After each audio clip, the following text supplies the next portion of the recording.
Participants and panelists, feel free to chat and interact with each other in the chat box throughout the session. Please address the chat to panelists and attendees. Take your questions, however, in the Q&A box. Our team will shortlist these questions for the Q&A session. And finally, if you like a question, you can also upvote it so that our team will bring it to our attention. For the quiz, you will need your phones or a laptop to access a web page. We will give you a heads up before the quiz so you can get ready. To start, I'd like to invite Mr. Kunal Kapoor, Director, Smart City Mission, Ministry of Housing and Urban Affairs, to share a few words for inspiration and kickstart our workshop today. Thank you. This is Rahul Kapoor, Director. Yeah. Okay. So, of course, first of all, welcome to all the smart cities and the cities that qualified as part of the stage 2 of the season 1. And also the cities who have joined us today, who are very keen to kickstart the streets and cycling revolution in their cities as part of the season 2. So welcome to the second workshop for stage 2 cities of the India Cycles for Change at Streets for People Challenge. All of you must have visited, or most of you must have visited Surat and must have seen the kind of work that was done there by the teams with regard to the placemaking that was created. And I think that gave all of us a lot of joy to see that how we can actually feel what a city should be like, a city which is built for people and not just the buildings. So I think that was quite a learning and takeaway that we took back with us when we came back. And that's what we would want to do here as cities, as smart cities, to replicate those kind of workable models that allow all of us to get more connected to the communities, to get more connected to the people.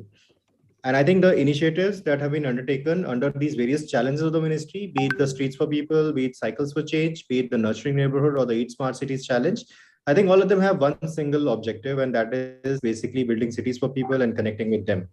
So the joy that we all got from the various tactical interventions that we undertook as part of ACAM 75 interventions, or the more permanent interventions that some of you must have made. The whole idea is to make these things more sustainable. And as we have also set out to achieve the 2023 goals for healthy streets and healthy cities, just to see the kind of progress that we have made since this challenge was announced, and we've got like today more 120 plus kilometers of streets which are currently under execution. We have 14 cities that have already started street design consultancies, have been onboarded for them, and with more than 930 plus kilometers of streets that are expected to be transformed by 2023. I think we are all trying our best to reach and achieve these goals that we have set for ourselves. And the whole thing is, the real reward would be the joy that the citizens of the city would get once we complete this. And the joy that we got when we were in Surat, or when we did all these ECAM certified interventions in our cities, I think that's what we are really looking for. So let's think of ways in making these initiatives more permanent in nature. So for that, we of course need to have a very comprehensive strategy or a roadmap on how we are going to do this, how we can have a comprehensive plan for walking and cycling. So try and build a comprehensive walking and cycling plan for your cities. It will also help you identify what is the quantum of work or the effort that would be required to actually achieve these healthy street and healthy cities goals. You'd be able to plan your finances in a better way. Also think of ways on how you can leverage funds or finances from within the government, from outside the government, to meet these objectives and implement those plans that you would have set for yourselves. And of course, these would just be the first steps so that all these interventions become more permanent in nature. One more thing, of course, we are also going to celebrate the World Bicycles Day on 3rd of June. A reason for all the cities that have been participating, not only the stage 2 cities, but also the other winners, to do something in their cities. As a mission, from mission to movement, if we are thinking of being the lighthouses for 4,800, I mean, just imagine the kind of responsibilities these each 100 cities have. So like 48 cities, if you just do the maths, I mean, 4,800 and 100 smart cities. So probably for every city, you have 48 cities that are looking up to you. And if they are looking up to you, then probably show them the way forward by doing these things in the right spirit, in the right earnest, and see the happiness that you will get when others look up to you as mentors, as role models, and implement the same kind of initiatives in their cities. So as we approach the World Bicycle Day, try and organize cycle rallies or some kind of an event. Think of something that you can make a permanent intervention in your city. Think of ways that you can improve the whole streets and the way they are designed in cities today. Try and converge with other programs, be it the Transport for All, be it the Eat Smart Cities or the Nurturing Neighborhood initiatives that have been undertaken, and build all those components into your overall plan and scheme of things. So one more development is the leadership board that the team has created. So you'll be able to see that where you stand with regard to your peers. Well, some of you do have that competitive spirit very well imbibed into you. So I think this would be a great way to start, just having a look at how you have performed. And it's also a good self-assessment tool to understand that where we have reached with regard to the goals that we have set for ourselves. So for the Healthy Streets, Healthy Cities initiatives, of course, this portal will be very helpful. So we would be launching the dynamic portal very soon. You can get an overview of the overall progress that you're making towards all these interventions. So of course, we are all part of this journey together. There's a whole community that we are trying to build as part of this challenge. So just remember this, there are a number of people who are already there with you in this journey. It is only a platform that we have built that is allowing all of us to come together, sit together, listen to each other together, and take this forward. I think rather than me saying it, I would like to be at the listening end, and events like what we did in Surat and the kind of cases that cities presented during that event, I think it was a wonderful learning for all of us. So we would like all of you to build these new use cases and insights, and let others study your case studies of how you have led to healthy streets and healthy people in your city. Thank you so much. Thank you, Rahul Kapoor, sir, for those inspiring words and setting the right tone for this workshop today. Next, I'd like to invite Smithika Srinivasan, Associate Urban Development at ITTP India, to give us an update on the progress so far.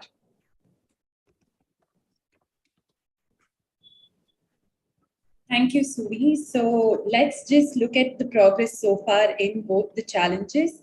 All the cities here present in this workshop have been taking tremendous efforts to ensure that they're working towards these goals. So let's look at what happened after the workshop 1, and let's see the progress so far. So in January, we had a nationwide storm of the Freedom to Walk and Cycle Challenge. We clocked in over 12 lakhs kilometers of walking, cycling, and running between 1st and 26th January. Not only that, we also saw city leaders taking a strong commitment towards making long-term infrastructure and ensuring institutional resilience and building support for campaigns. And they did this by signing the Freedom to Walk and Cycle pledges. So far, we have over 20 cities who've signed this pledge, and we're just hoping that many more cities get on board and make these strong commitments as well. So after January, in February, we started looking at how some of these commitments can be looked at as national level goals. And that's where we have the Foundation Action and Communications 2023 goals. The 2023 goals intends to create healthy streets and healthy cities by taking up various goals and milestones and achieving it through the challenges itself. So we launched this in February, and following that in March, we started hosting one-on-one discussions with cities to understand their progress towards 2023 goals. So in these discussions, we found out that over 820 kilometers are currently under execution for street design works. And also there are over 930 kilometers being planned for 2023. So this level of data is pretty large, and we're just hoping that many more cities add on to this, and we can create like a huge countrywide network of healthy streets in our cities. So in addition to that, we also have around 14 cities who've been working with consultants to get these works done on the ground. So congratulations to all these cities who've been initiating work towards the 2023 goals. We are excited to scale up these works and start working on network plans so that all of our walking and cycling friendly interventions come together. So over to Subi so that we can kickstart the next leg of the session. Thank you, Smritika. It's great to see the amazing progress towards the challenge goals that all of our cities have made, and we hope our cities aim even higher. Now let's move on to the most awaited part of our workshop, the knowledge sharing session. Today we have with us Mr. Prasanna Desai, architect, urban designer, and director at PVP College of Architecture from Pune, to talk about Pune's city-level bicycle network plan. Joining him will be Ms. Sobia Rafiq, co-founder Sensing Local from Bangalore, to speak about the neighborhood network plan. I'd like to invite Parin, Deputy Manager, Inclusive Compact Cities at ITDP India, to moderate the panel discussion. Panelists, please stick to the presentation time of 10 minutes. Parin, over to you. Thank you so much, Subeta. So before I begin with the session, often my friends, family members have often made this comment saying that when we visit this particular city, it's so well connected. You know what, when I'm in Delhi, I can move from one part of the city to other part of the city seamlessly using a metro. Or very recently, a friend said, as he's working in Mumbai, that Mumbai is such a well-connected city. I can move from one part of the other part of the city using local trains. And you know what? It doesn't stop there. Once I'm out of the local train, there is a bus waiting for me to take me to my office. So overall, what both of them are essentially saying is about networks. So when a city has a network, it enables connectivity, it enables continuous movement. And this is what we hear cities across the globe talking about, so many kilometers of systems that they are building that will ensure a good connectivity. Now, similar to this modes, walking and cycling is no separate. Walking and cycling also needs their network, a network which is not just about moving one place to another, but many, many other details which ensures what pedestrians and cyclists needs. And a very critical component of this network will encourage more and more walking and cycling, and it has many, many benefits, like a lot of short trips. And in fact, many long trips can also be supported with walking and cycling. And this can essentially help cities towards managing their congestion, parking issues, and in fact, give citizens a reason for them to maintain their health and also environment. So without taking much time, I'm so glad to have Prasanna Desai and Sobia Rafiq to share their insights from Pune and Bangalore respectively on their experience of developing walking and cycling network plans. So without much delay, I'll first invite Prasanna Desai sir to share his presentation. I would request both Prasanna sir and Sobia to stick to 10-minute presentation so we can have time for interaction, and also cities could ask question to you. So over to you, sir. Welcome.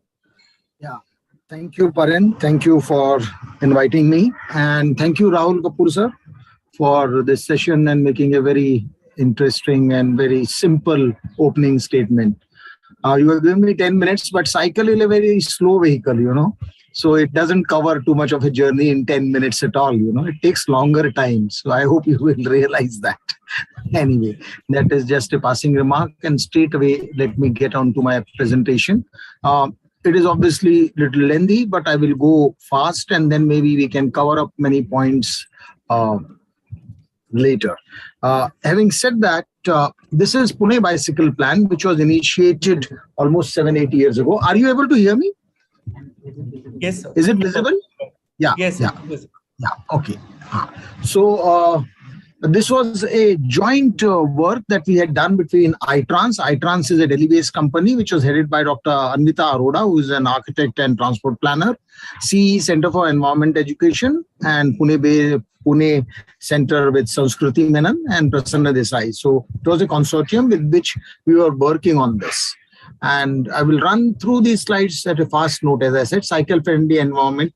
And this is the way we know about the city. So I don't think I'm going to talk about why we need cycles, but this is the kind of a graph that Pune's vehicles have been rising over a period of time.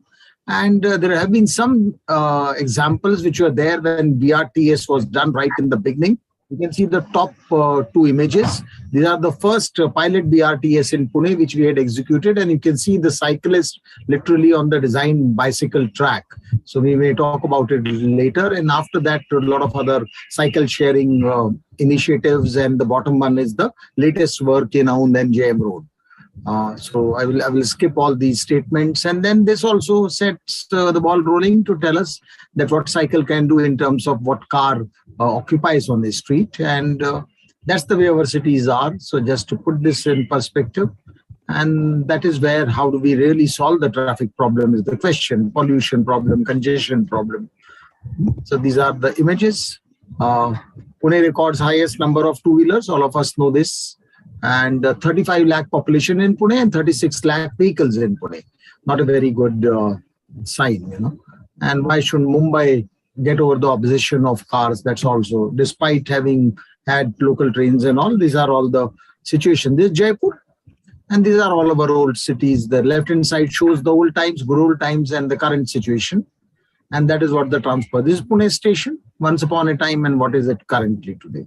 So comprehensive mobility plan was a very important document in Pune, which was there, and it was implemented very, very partially. And that's where one thought the need of the Pune bicycle plan to get into non-motorized, and that's how it was conceived and it was allotted. So when the comprehensive mobility plan was done, these are the 8 of the points which were part of the comprehensive mobility plan.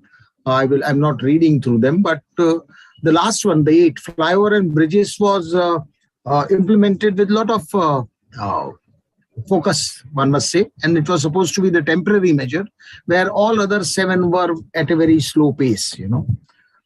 Then Pune bicycle plan, when we came up, there was certain format with which we were supposed to take care of this. I will not go into the companies, but what we did, the vision was for 8 to 80-year-old. And this is what that we should be able to get back to. And these were the basic focus areas. What we are looking at is that whether we can convert the short trips, which are the simplest one, the 4th one down there, safe behavior. So if I start from reverse, safety was the top priority, short trips, then long trips, and then retain the cyclists who are already there, and current future cyclists, whether we can convert the cyclists. I always say 11 number bus is the best bus, that is walking and cycling. And this can help connect communities. And if we are able to take care of this, this is a slide which many of you must have seen, which comes from our office. All these, we are able to do what is said on the top. We will be able to take up the property values. We will be able to take up safety. We will be able to have social interaction and health, and also reduce on pollution and fuel consumption. Now, short trip is, we all know what are the short trips. So one idea over here is always to have the short trips in its place, and we keep on connecting the short trips which can become and cover the whole city. I will show you what we are talking about. So this is all the short trips that are. Now this is the circle that we are talking about. So 2.5 kilometer dia. If we keep on putting all around the city, and if we keep on connecting these 2.5 kilometers, we can get a complete network of the city. To start at a complete city level at times may not be very easy. So this is what one was trying to look at when we are doing the bicycle plan. And this was 2 to 10 kilometers, then 10 to 30 kilometers, and 30 to 50 kilometers. That's the way we look at mobility in a city. So the first 2 kilometers should be very, very easy, and we should be able to achieve. And when we build up the earlier slide that you see, these circles, the whole city also gets connected. the project was divided in project analysis, survey, proposal, design phase, development phase, and execution phase. So this was the complete stages that we are doing.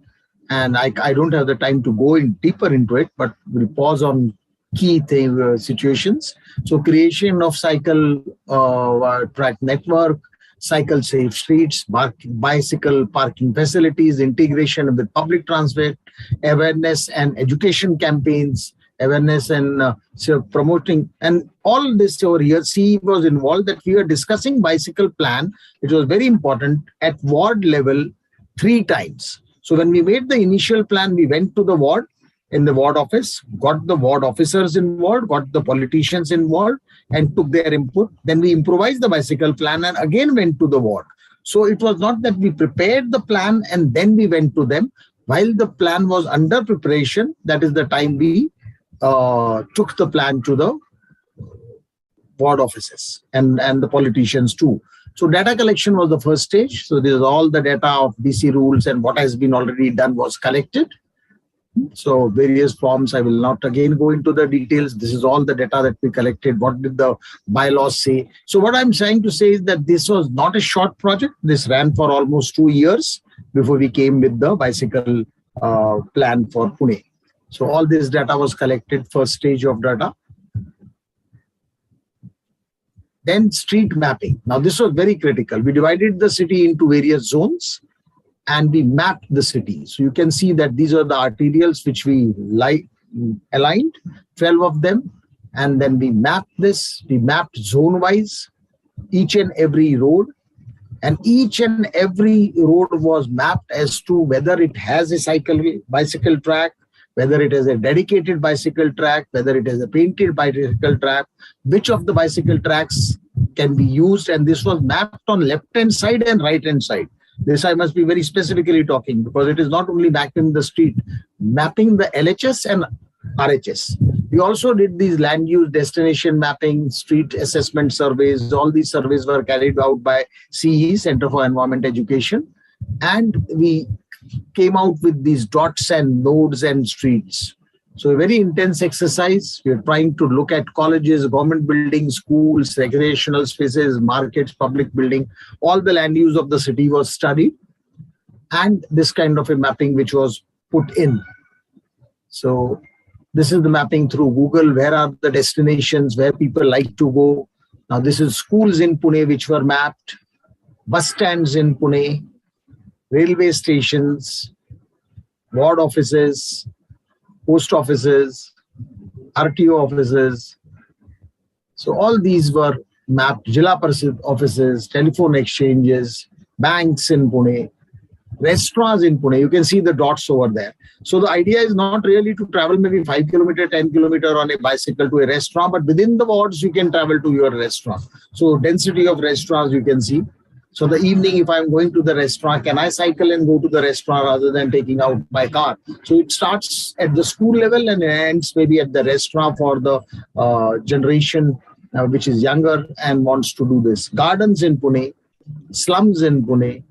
So IT please wrap it up. I have 8 minutes, yeah. So this is how it is, the street mapping, existing cycle tracks. You can see the mapping there, some of the road mobility. I will run through. So you can see the red, which are the maps, the cycle tracks which were mapped. And run through this. So this is the kind of a mapping, zone-wise exactly mapping, which can be used, which cannot be used. This is an interesting one, red, orange, green analysis. Red is a cycle track which is there, which cannot be used or it doesn't have it. Orange is which can be partially rectified and the green is which can be used. So this mapping was carried out all throughout the 44 kilometers, which was claimed that it has cycle tracks. So this is a detailed mapping which happened. You can see the red, orange, green. You can see very little green. Mostly it is orange and red. And left-hand side, right-hand side, as I mentioned. And then the condition was also mapped that though there is a cycle track, we cannot cycle on it. And this is what emerged. You can see the red, orange, and the green. Green is very little. Traffic volume counts. So I will run through this traffic volume counts, not waiting for much, and come to what we recommended broadly. Cyclists, all these data of how much cyclists, how much captive cyclists, why theek ari changle in Marathi. So we could present to the corporators in the general body. And that is what the behavioral pattern of the cyclists was. Running through this green. We also planned a green route, that is green route through the Nala, through the river, so which could be not really destination oriented, but connecting the greens, and these were the green routes of the city. Existing bus transit routes, trying to connect bus with the cycle, so trying to understand the bus routes. And then we had these three basic recommendations. One was, the bottom one we will set, shared streets, where you have streets where you can put in safety by calming measures and reduce the speed of the MB. The middle one that you see is cycle painted cycle tracks, where cycle tracks are painted, but they are part of the carriageway. This was to 12 meters to 24 meters. But the top one that you see, where we have 24 meters plus, where we will then recommend physical segregation of the cycle track on the arterial roads, so that you are safe because vehicles are at a high speed. So these were the three broad recommendations. And these are some proposals on various streets. These are obviously renders, existing road above and proposed. And this is almost at the end. And this was the network which finally was proposed. These are the certain meetings. These are the cycle plan group. These are the public meetings. And that is the final outcome which came in. Just 2 minutes or 1 minute more. So I will show you how this greenways were planned, Old Canal Bridge. So renders in the press. This is what the reaction. I will not again read through this. Many positive, some skeptical reports that whether it will really happen. So this is all that was happening. Varanasi to get cycle lessons from Pune soon, and this was the final launching of the cycle plan at JM Road. Now, just few executed images. You can see these images which are executed. This is in PCMC, painted cycle track, and now these are no renders. This is where people are using these. You can see this. You can see this, that the edge of the street is safe enough for people to use. The left-hand side is obviously a toddler, which we hope will get into the bicycle in years to come. So this is a dedicated cycle track recently executed at PCMC. You can see the dedicated cycle track on the right, the pedestrian walkway, and then a leisure space, and then a large garden. This is on a BRTS route. Right-hand side, you can see the BRTS. So BRTS, 9 meters, parking, cycle track, walkway, and then a recreation. So this is what is happening. This is almost 4 kilometers continuous cycle track, which is dedicated, executed under Smart City Mission. So could you please wrap up? Yeah. Thank you. Thank you so much, sir. It's fantastic to see Pune taking a lead towards having a citywide bicycle network plan. And here, the city is not talking about 50, 100 kilometers, but as far as I remember from the network plan, they have aimed for 850 plus kilometers of street. And this is a fantastic plan to have, and we could already see the implementation of it. Now, as we see the citywide plan, it's so important, and all of us talk about last mile connectivity. And this is where the neighborhood skill becomes also equally important for us to reach to our home. And for this, I request Sobia Rafiq to present her experience of developing neighborhood plans in 2 neighborhoods in Bengaluru. Over to you, Sobia. Hi, thank you so much. Thank you for inviting us to even share our experience. So I love the presentation and that Prasanna sir actually showed, and it's amazing because when the city has a larger plan, it's so much easier for local level action to then step up. And Our experiment of 2 neighborhoods in Bangalore was towards assessing if we can do or make neighborhoods more walkable, if we can make them more cyclable, and do the first and last mile connectivity to public transport itself. So the way I will be also sharing this presentation is to just sort of draw out what is a large principle, what we did for both these aspects. So it is not only walking or cycling specific, but the example I've taken is walking specific just for ease of understanding. So we actually followed a 5-step process, which was also a learning for us. What we did is the first step that we actually took is we identified a priority network. So if you look at a road network in a typical ward in Bangalore, it can range anywhere between 30 to 40 kilometers to even go up to around 80 kilometers in our larger wards that are there. The identification of priority network was to use some of I think which was also used in the master plan, which is to use certain elements of data to be able to say, okay, which network is actually going to be used most for walking. The auditing was done, this is the part, the auditing and assessing user demand was done completely with citizens. Because it was both these projects were neighborhood-led projects, we used them to audit the network itself, see what are the issues and the gaps, and we sort of tried to assess where is there an existing demand and which of the trips that are there that can be converted. We then moved into, because we know at the ward scale budgets are always limited, so we said let's actually put a pilot route together which we can show immediate impact with. So this is an even smaller network from the priority network, which we wanted to make walkable or cycle friendly. And finally, where do we get the budget to do this? Because these projects did not have budgets allocated to them when we started off, but then we moved towards getting public budgets allocated to it. So this is the image you see on the right hand side is Malleshwaram. It's a quaint old neighborhood in Bangalore. It was planned after a long time. The plan itself is a very nice grid system that is there. So it's one of the planned neighborhoods that is there. So the first step that we did, so you see here in this image, is we identified a road network. We used space syntax, which was to help analyze integration and choice of a network. We looked at land use, we looked at neighborhood amenities, and we looked at street measurements. So footpath width was very important, which did not exist in Bangalore, does not exist as a database. So we had to do primary data collection for this part. So what you're seeing on the right-hand side is the blue part of it, which we took up actually as our pilot route.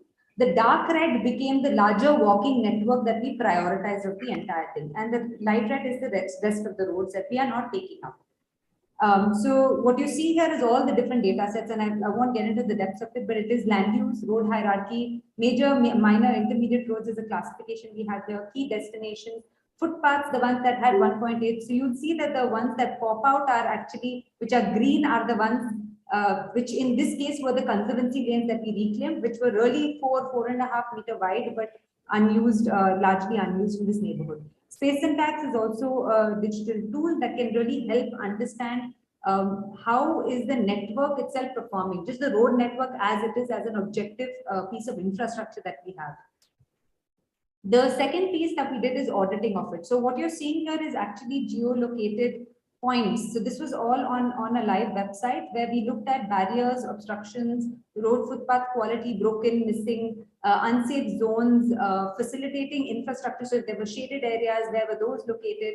At junctions, we audited crossing signals for this whole network that we said is a priority network. And then we did a lot of experience survey. So the residents who actually came out to audit this information also audited what they felt like. So we had done an evening audit, we had done the daytime audit at peak time and non-peak time as well. So these were the data parameters. For cycling, in fact, we had a whole set of cyclists from the neighborhood that went around, cycled, audited, marked all of this information, which was then digitized.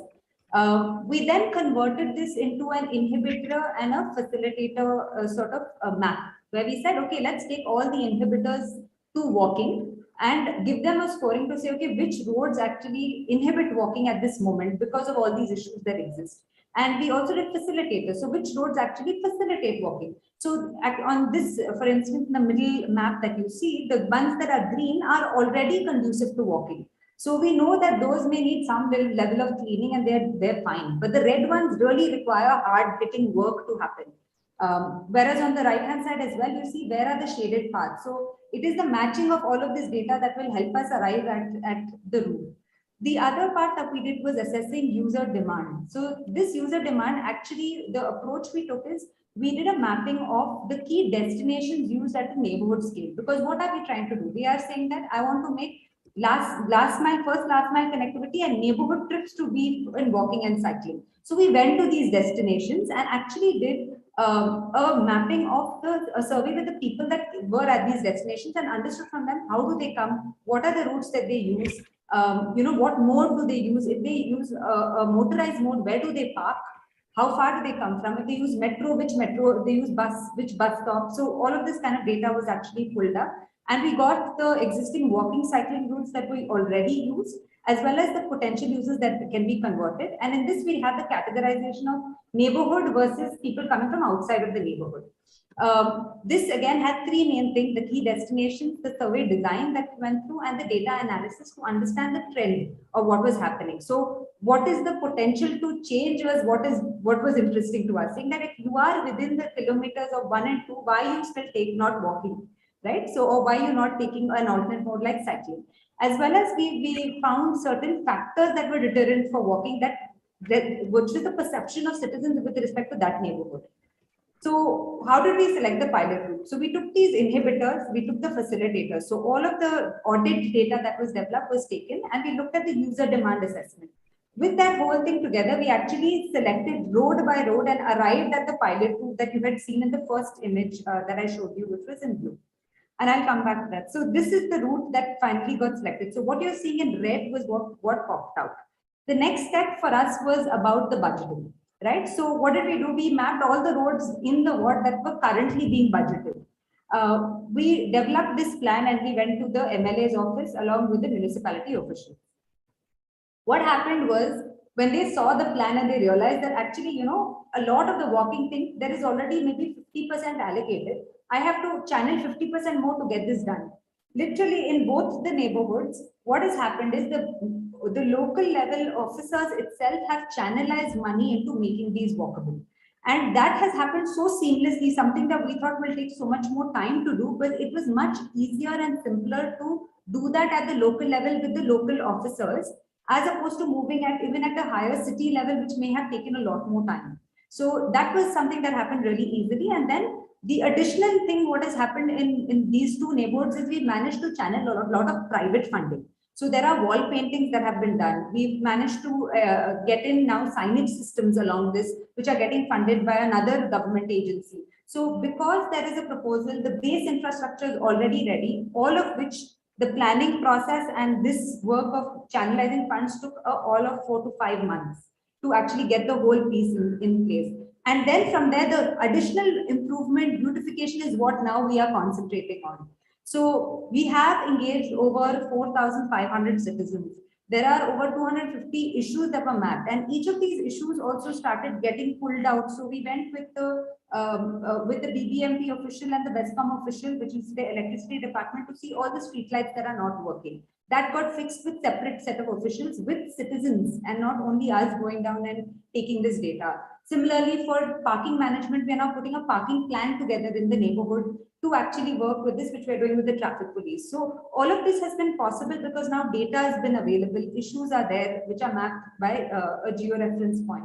We had several professionals who got involved at the neighborhood scale. A lot of them were from the neighborhood. So we really added to the capacity that was there at the local level to start engaging.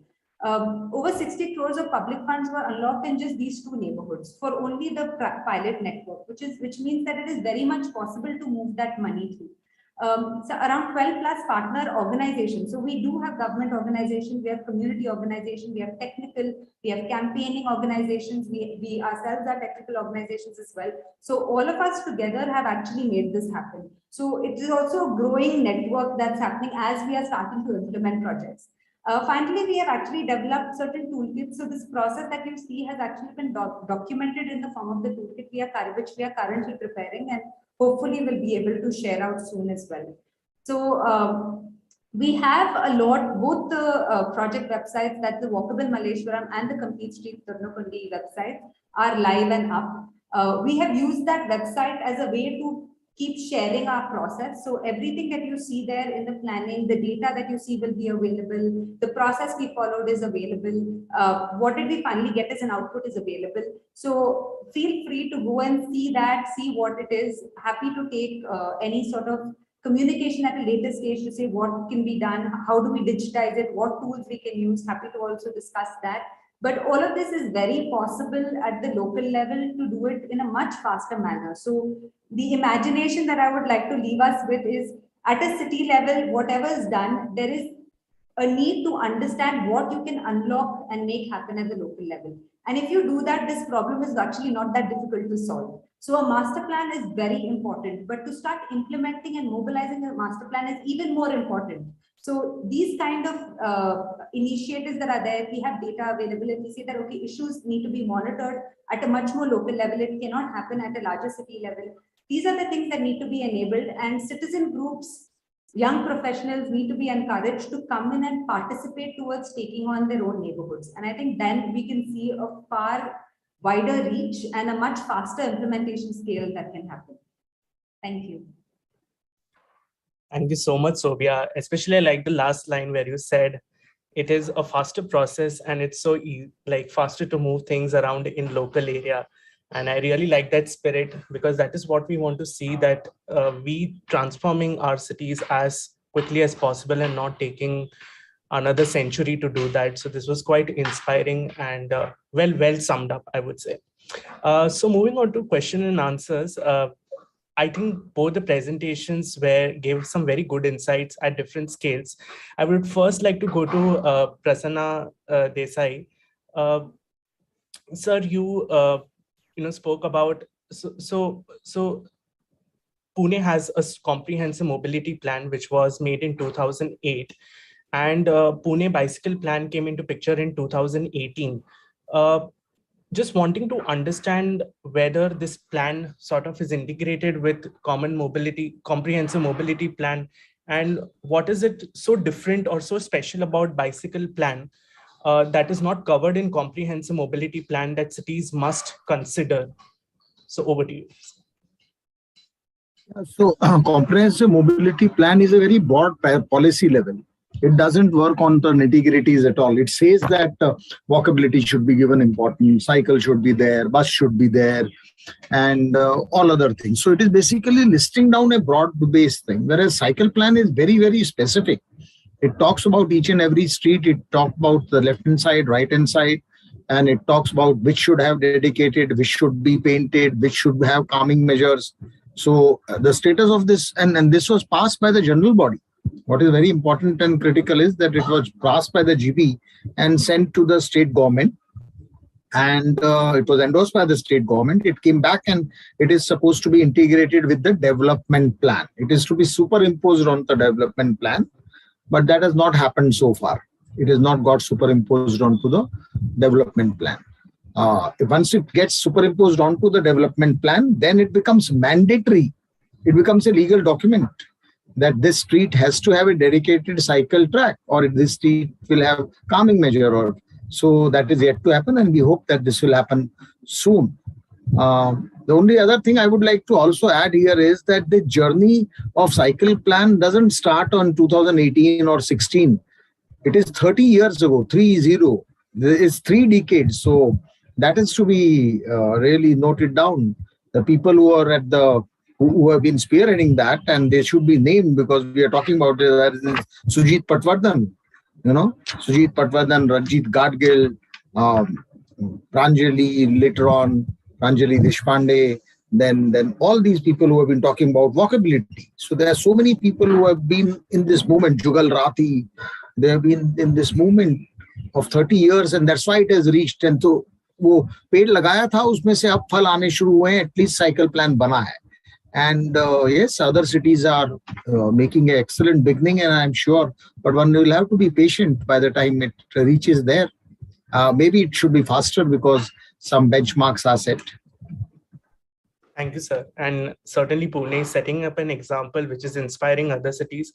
And I also like how you're trying to get a statutory power to the plan, so that no matter what happens going ahead, whatever proposal is there on streets, you ensure that walking and cycling is implemented irrespective of whatever comes. And that's a big takeaway for me. I'll move to Sobia. Sobia, you said that so the city has more than thousands of neighborhoods. Now, as cities begin to start their journey and as they pick up neighborhoods, what are the factors that helped you to choose these two neighborhoods? So, what would you say? Where does the city should start? What are those factors that they must consider? So we had actually selected the two neighborhoods based on obviously certain criteria of saying, is there an active community? Is this, so we wanted to take one that was a core inner city neighborhood. So Malleshwaram is got the block and the grid system and, very highly, already very walkable, but it really missed the infrastructure for walking terribly. Whereas we took Dodnokundi, which is an outer neighborhood, and that is actually highly, not planned development at all. It was largely gated communities, IT campuses, and we knew walking, when we did an analysis of the road network there, we knew walking may not be more as suitable as maybe cycling, because your trips are within that distance, to be able to cycle much easier. Plus you had a lot of in-migration that was there, so a lot of tech companies that are there as well. So we in fact used Malleshwaram to say that let's look at Malleshwaram because it is going to be a neighborhood that's going to be conducive to walking, and Dodnokundi because it is going to be far more conducive to cycling. And I mean, I'm sure some of you all have seen the cycle counter that's come up recently as well in Dodnokundi,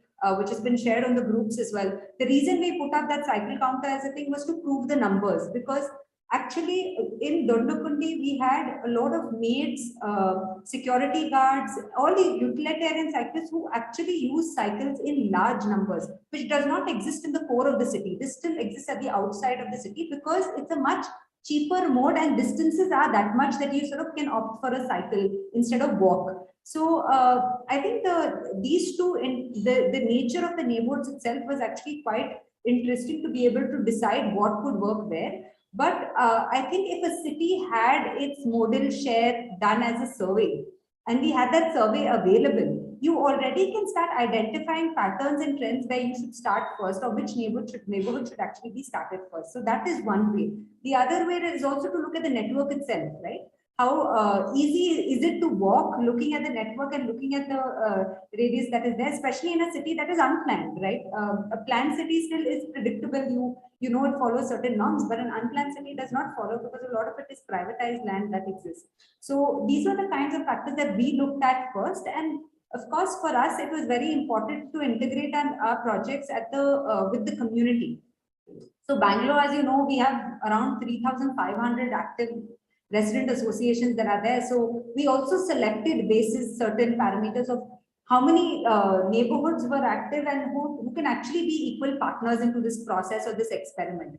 But as a scaling thing, I think it's very possible to do certain level of analysis and even to understand trip patterns that are there across the city, to even indicate where should I push for walking, where should I push for cycling, as things where modes are the way people are already using and what intuitively they have opted for as a mode. Sure. Yeah, I think the big takeaway from your answer for me is at least to look at the urban characteristic of these different localities that you chose based on.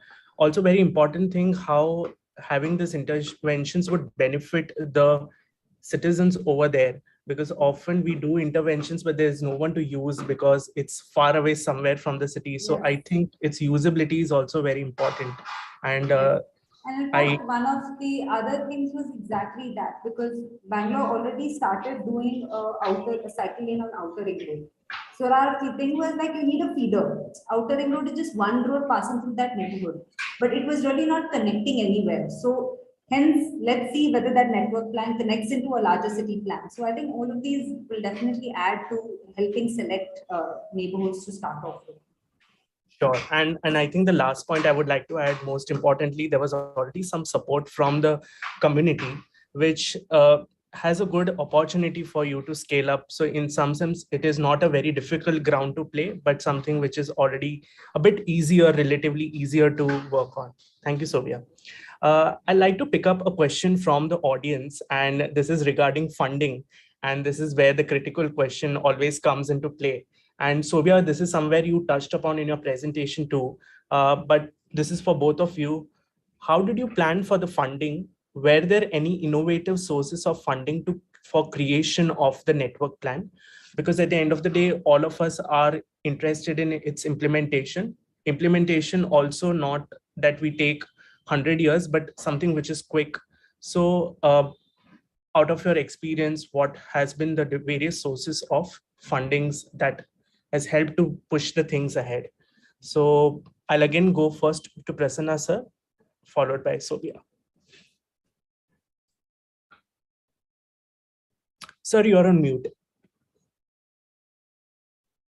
Funding has to come from the system, but Sophia did mention about some participation or unlocking some funds from the system itself.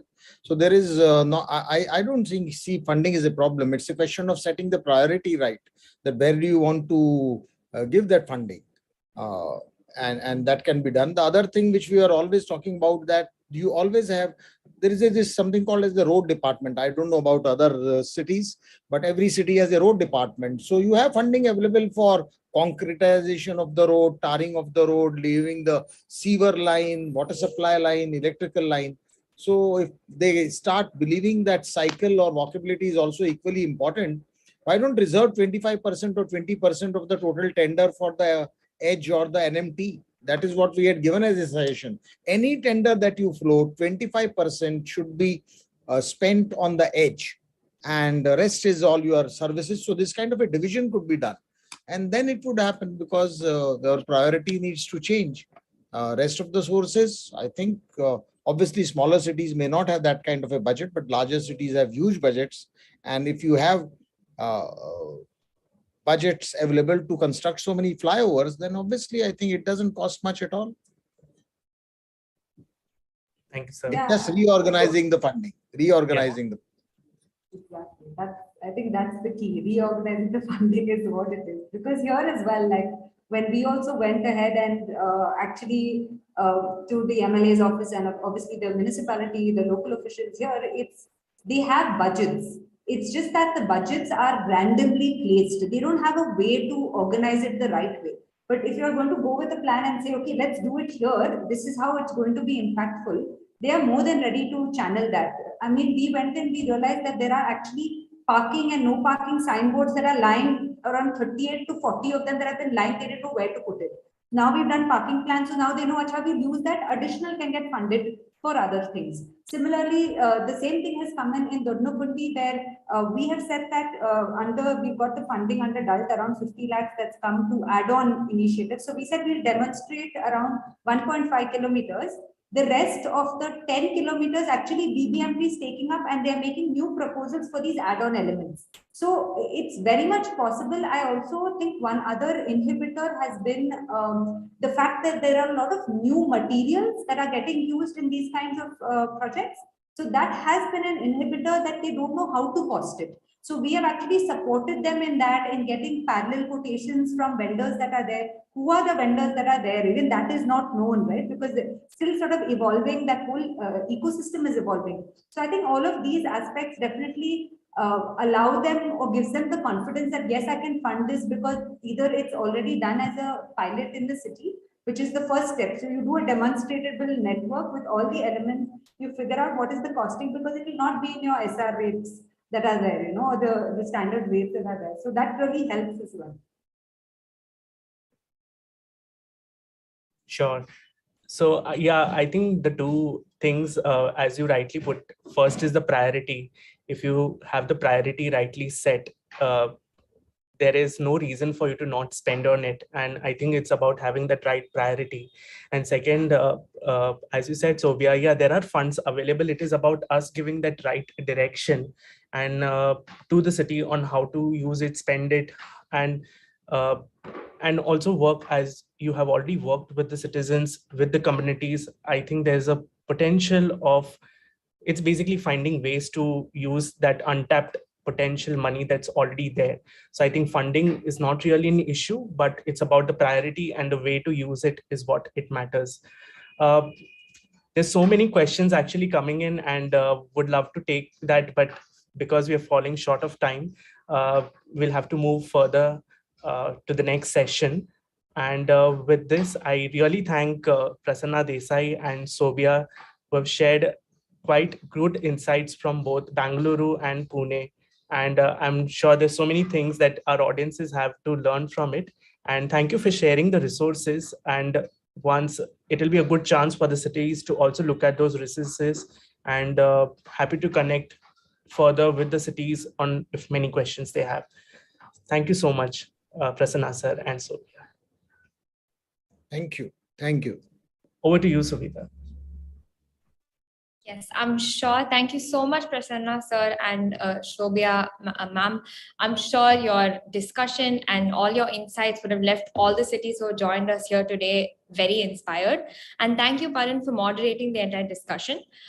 Next, I'd like to invite Smithika Srinivasan, Associate Urban Development at ITDP India, to walk us through the process of developing the walking and cycling network plan and other goals that cities can work towards.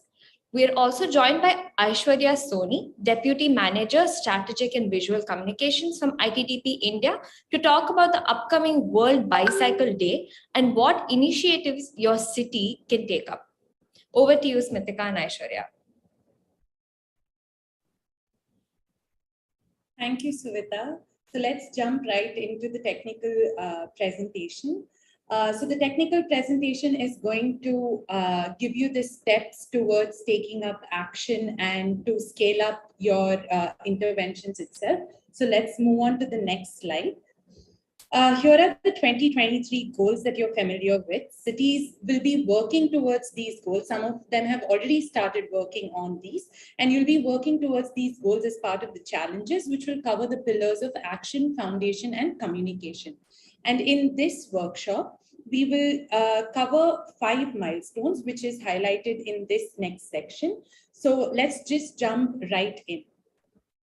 Before we get into the detailed part of the presentation, we want to start off with a quick poll. I'd request Angi to launch the poll on Zoom, and you can select the option that best fits your city. Angi, could you launch the poll, please? So here we have 2 questions. One is, does your city presently have ongoing street design projects? You can answer yes or no. And the second question is, does your city presently have a city level or a neighborhood level walking and cycling network plan? We will close the poll in a minute. So go ahead and drop in your answers if you haven't already.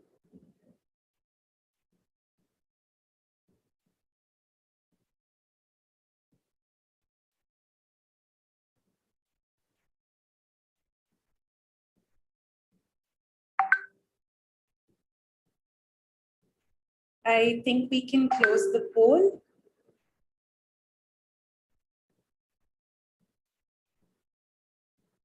Okay, great. So here's what all of our audience have told today. So most of the cities have answered that they do have street design projects going on, and most of the cities have responded, just over half the cities have responded that they don't currently have the walking and cycling network. So now we can move back onto the presentation itself. So what we understand from this poll is also that while many cities have active street design projects, very few of them have network plans, or even the ones that have the network plan, there are many ways in which we can strengthen the plan, just like how we heard from the knowledge sharing session itself. So let's begin with the foundational piece on the goal of creating a walking and cycling action plan. So the first step here is to understand the components, which you all are aware of. The action plan is the long-term roadmap to help implement healthy streets interventions. And in this workshop, let's just take a closer look at the key component of it, which is the network plan. So let's understand what a walking and cycling network plan really is. I think we've covered it pretty well in our knowledge sharing session, but just to give you a little more insights, the network plan is a dense street network plan that identifies walking and cycling routes. Now, on these routes, the network plan will also inform the type of permanent walking and cycling friendly interventions. By doing the network plan, you can ensure that the city is seamlessly connected and the walking routes are very continuous across the city. The network plan, essentially, even like what we heard from our panelists, can be worked at 2 scales, which we'll cover a little more in the further sections. Next is to understand why your city even needs a walking and cycling network plan. First, it helps identify the quantum of walking and cycling infrastructure your city can have. This will then help put together a street inventory that will help estimate abstract budgets for implementations. Now, when you have these abstract budgets and the plan for the entire city, you can actually build the support for these street design projects and allocate proper budgets with your city leaders. Now that you have the plan for the physical infrastructure, the case can also be built to strengthen some of the institutional pieces to ensure resilience, such as the adoption of policies, setting up design cells and departments, and so on. So the network plan will help plan and design the infrastructure in addition to all of these points covered. So let's get started with how you can develop the walking and cycling network plan itself. The first step is to map the baseline information. This is done to ensure that the existing and proposed patterns in your city can be factored into your network planning process, which is more for the future. The data will be collected through surveys, reports, and so on.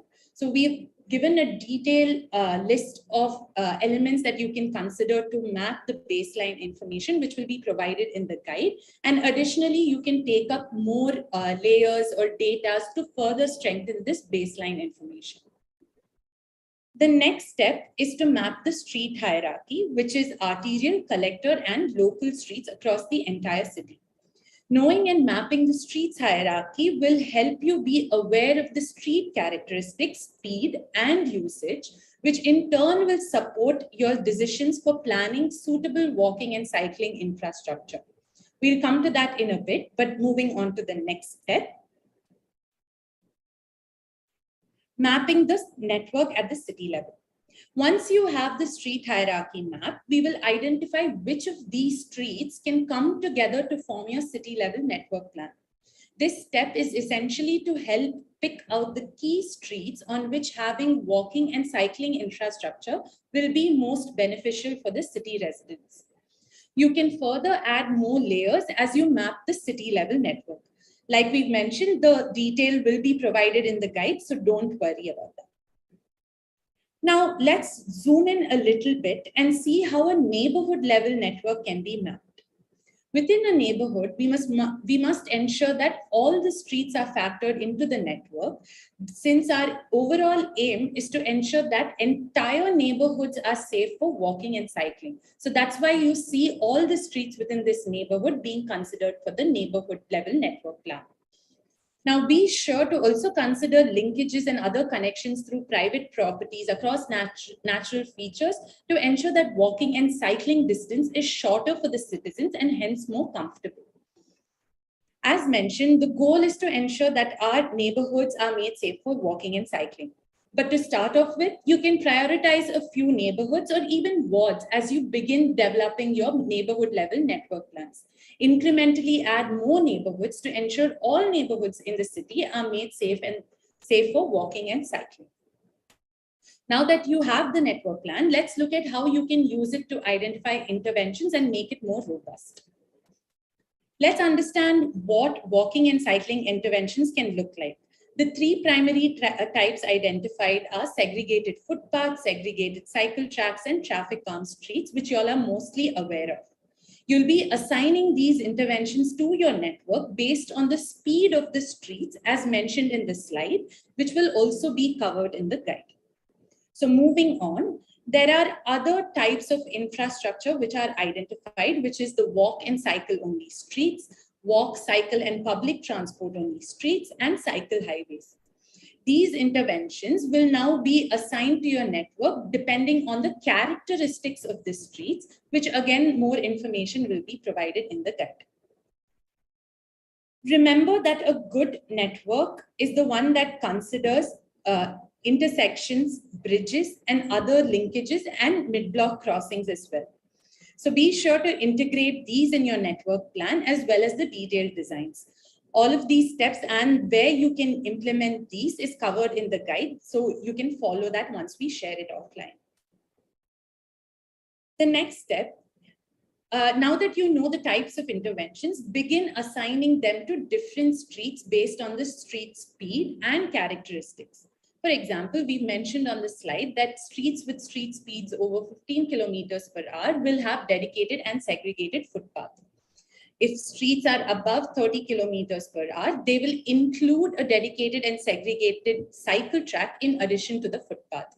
And in places where pedestrians and motorists will have to share the same street, make sure that the streets are traffic calm to ensure that the street speed is below 15 kilometers per hour. Remember that cities can make this network plan grow and add additional streets to this plan in the future.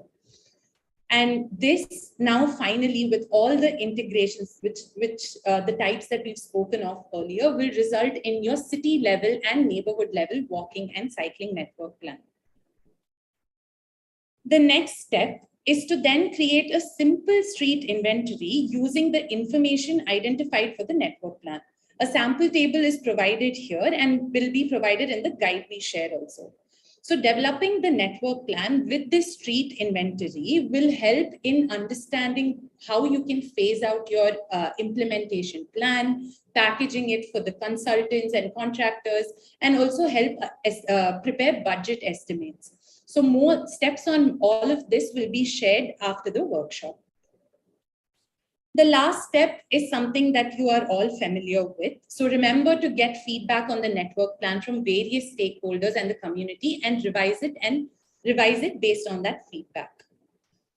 Also remember that what we've walked through here is a simple bare minimum process for developing a network plan. Cities could strengthen them with more data and additional layers. So reach out to the ITDP team for discussions and reviews on the network plan itself. Now, we'll move on to the actions piece. So in this section, we'll take a closer look at how you can implement the permanent interventions in your city and how the network plan can assist in this process. In the previous workshop, we highlighted the infrastructure goals for our cities by 2023. Use the network plan to help identify these streets and start the process towards implementing them. We've set a goal of 50 kilometers, but you can aim higher and achieve more. Let's look at how you can go about implementing these interventions. This is a process that you all are very familiar with. First, you finalize your sites, then you prepare the detailed design, test the design, capture learnings, and then make it permanent. And remember to engage with the community throughout the process. Let's take a closer look at how you can finalize your sites. So in the finalize your sites, you have two approaches. One is leveraging the existing projects or making the stage 1 pilots permanent. And the second is taking up new sites for transformation. Understanding what the leverage existing projects and stage 1 pilots are. So many of you have gotten back to us telling that you have multiple street design projects underway. And what we would like to do is we would request you to take up some of these existing projects and make sure that you can embed these healthy street principles into them so that we can maximize the impact. And also, many of you all have already started on the process of making your stage 1 pilot permanent, but for those who haven't, apply your learnings from the pilot and then ensure that the permanent transformation happens. And also some things to remember is that any street design project that allows for design changes and additions can be factored into this, or any project that doesn't currently have safe walking and cycling infrastructure and will benefit from it can also be identified under this. The other approach that we're suggesting is for you to take up new sites for transformation. Like we mentioned earlier, in January, many cities have signed the Freedom to Walk and Cycle pledge and have committed to large infrastructure transformation on ground. So go back to your pledge and see whether you can aim higher or even go beyond the challenge goals to take up your sites for transformation. And throughout this whole process, since you're aware of how to develop the network plan will help identify which streets you can consider towards getting this on-ground transformation itself. Over to Aishwarya to talk about the communications vertical. Thanks a lot, Smritika. Bala, if you could go to the next slide. Now, we all know that the month of June is a gala festival for the cycling world. For 3rd June is celebrated as the World Cycling Day. And this is something that we at India Cycles for Change and Streets for People eagerly look forward to. So go ahead, mark your calendars, and let's go big this year on World Cycle Day. Last year, we saw cities across India hosting cycle rallies and launching online campaigns. And it was amazing to see the cycling momentum that cities had created both on ground as well as on social media. And this year, we have planned initiatives under 3 verticals. Under the action pillar, we want cities to implement 30 kmph or slow streets. Under the foundation pillar, we want cities to adopt the healthy streets policy.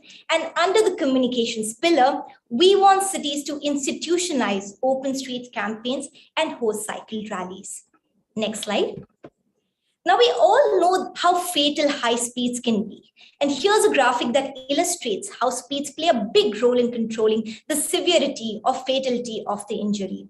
There's nearly 90 to 35% chances of death when a vehicle at 60 kmph crashes with a pedestrian or cyclist. It only reduces slightly when speeds go down to 50 kmph. But when speeds reduce to 30 kmph, the chances of fatal incidents to occur reduce drastically to 10%, and pedestrians and cyclists are only slightly or seriously injured. Hence, on streets where motor vehicles, pedestrians, cyclists coexist, a maximum of 30 kmph is the ideal. So, activity number 1. For World Bicycle Day, we want you to identify 3 neighborhood or local streets, ideally not bus routes, and work towards transforming them into permanent 30 kmph streets. Use speed bumps, speed cushions, speed tables, and chicanes to slow down the street. We know that this would need some time, permissions and approvals, implementation, testing, and hence we'd like you to begin work now, a month in advance. So you have your permanent 30 kmph streets ready by the 3rd of June. And thereafter, assess how the behavior of motor vehicles users adjusts to the new street. Use the test, learn, scale mantra. Test on these streets, learn from the impact it has, and then scale across the city. We will be sharing a guide with detailed steps on how you can go about creating these streets. Next. Number 2, adopting the healthy streets policy. And a number of cities have committed to adopting the healthy streets policy during the Freedom to Walk and Cycle Challenge. And now we want you to embed it and adopt it. Embedding policies into the system go a long, long way in ensuring that our streets transformations continue. And we'd like all of you to roll out the policy for public consultation and adopt them on 3rd June. Celebrate the policy adoption event at the inauguration of your 30 kmph street. Again, we'll be sharing a template for you that you can contextualize into a healthy street policy for your city. Next. Number 3, we want you all to institutionalize open street in your cities and make them a year-long campaign. Lots of cities across the world have made open streets a regular thing, and citizens look forward to these events. Closer home, cities like Mumbai and Gurugram have been hosting open streets very frequently, closing the street for traffic and opening them up for life, and making the streets come alive with a range of activities. Bring all the responsible stakeholders together, allocate the budget, and plan regular open streets across the city. Roll out the first open street of the series on the week of 3rd June. In the next 2 weeks, we have an exclusive session with eminent speakers just about institutionalizing open streets. So do stay tuned, where we go deep dive and learn from other cities how they've successfully launched open streets and kept them going for a long time now. Number 4, and the last one here, host cycle rallies, especially for women and children.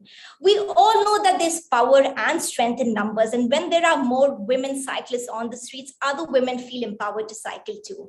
I went for my first cycling rally on Sunday, and it felt so refreshing to be cycling alongside other cyclists for a change, and not with motor vehicles just going past me so nearby, and me finding and maneuvering my way along the edge of the street. And women often feel unsafe on our city streets, and you can leverage World Bicycle Day to change that. Conduct rallies where women feel enabled and empowered to cycle.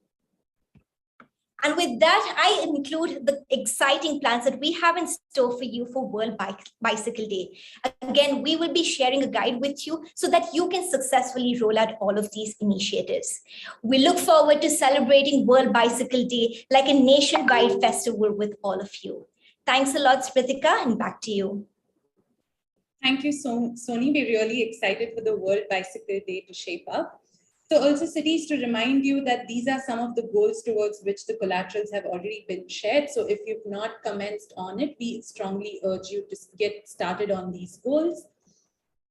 In this workshop, after this workshop, cities will be working on developing the walking and cycling network plan, setting up the Healthy Streets Department and Cell, adopting the Healthy Streets policy, setting up the Healthy Streets Apex Committee, finalizing the sites, developing detailed design, and taking up the World Bicycle Day initiatives. ITDP will then share the guidance for all of these documents itself. Bala, we can move on. Yeah. And with that, we also know that cities have started sharing data with us towards an exciting leaderboard. And we have been putting this information together in the back end. We still have information required from some of the cities. So if you haven't done this, please do it at the earliest, and we'll be happy to share this portal with you shortly. So now it's time for the most exciting segment. It's the Healthy Streets quiz. So please keep your phone ready to answer the quiz. You can scan the QR code that will be displayed on the screen, and alternatively, we will be putting in the code, the link to the quiz in the chat box, and the screen will display the code to the link itself, and you can add in the code into the link and get ready to answer the Healthy Streets quiz. So scan the QR code on the left or join in at slido.com and enter 268435. Saying that once again, join in at slido.com and enter the code 268435.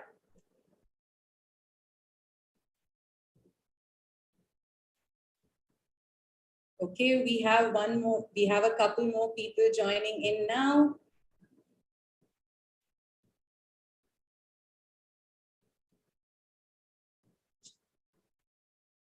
The code is 268435. The link has been shared in the chat box, and we have the QR code on the left side of your screen. So scan it if you have a QR code scanner on your phone. If not, join in through the slido.com website. This is amazing. We're seeing a lot of participants join in the quiz.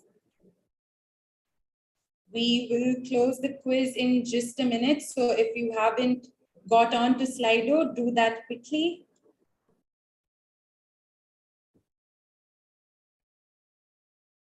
It's very exciting to see the number of participants joining in here.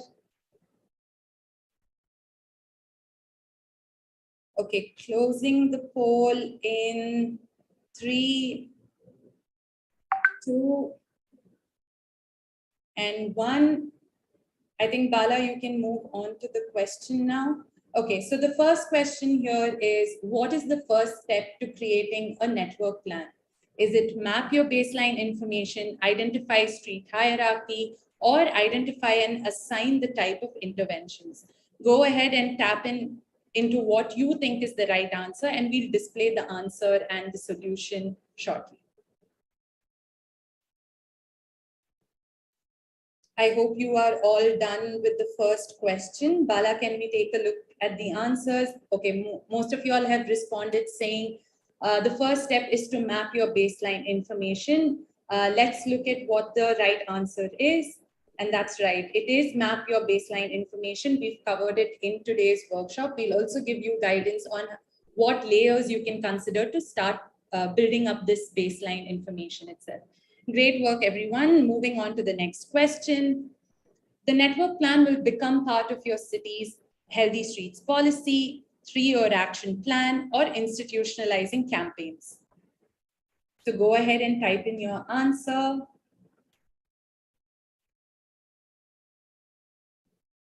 And we'll close this question in 3, 2, and 1. Bala, you can show us the answers.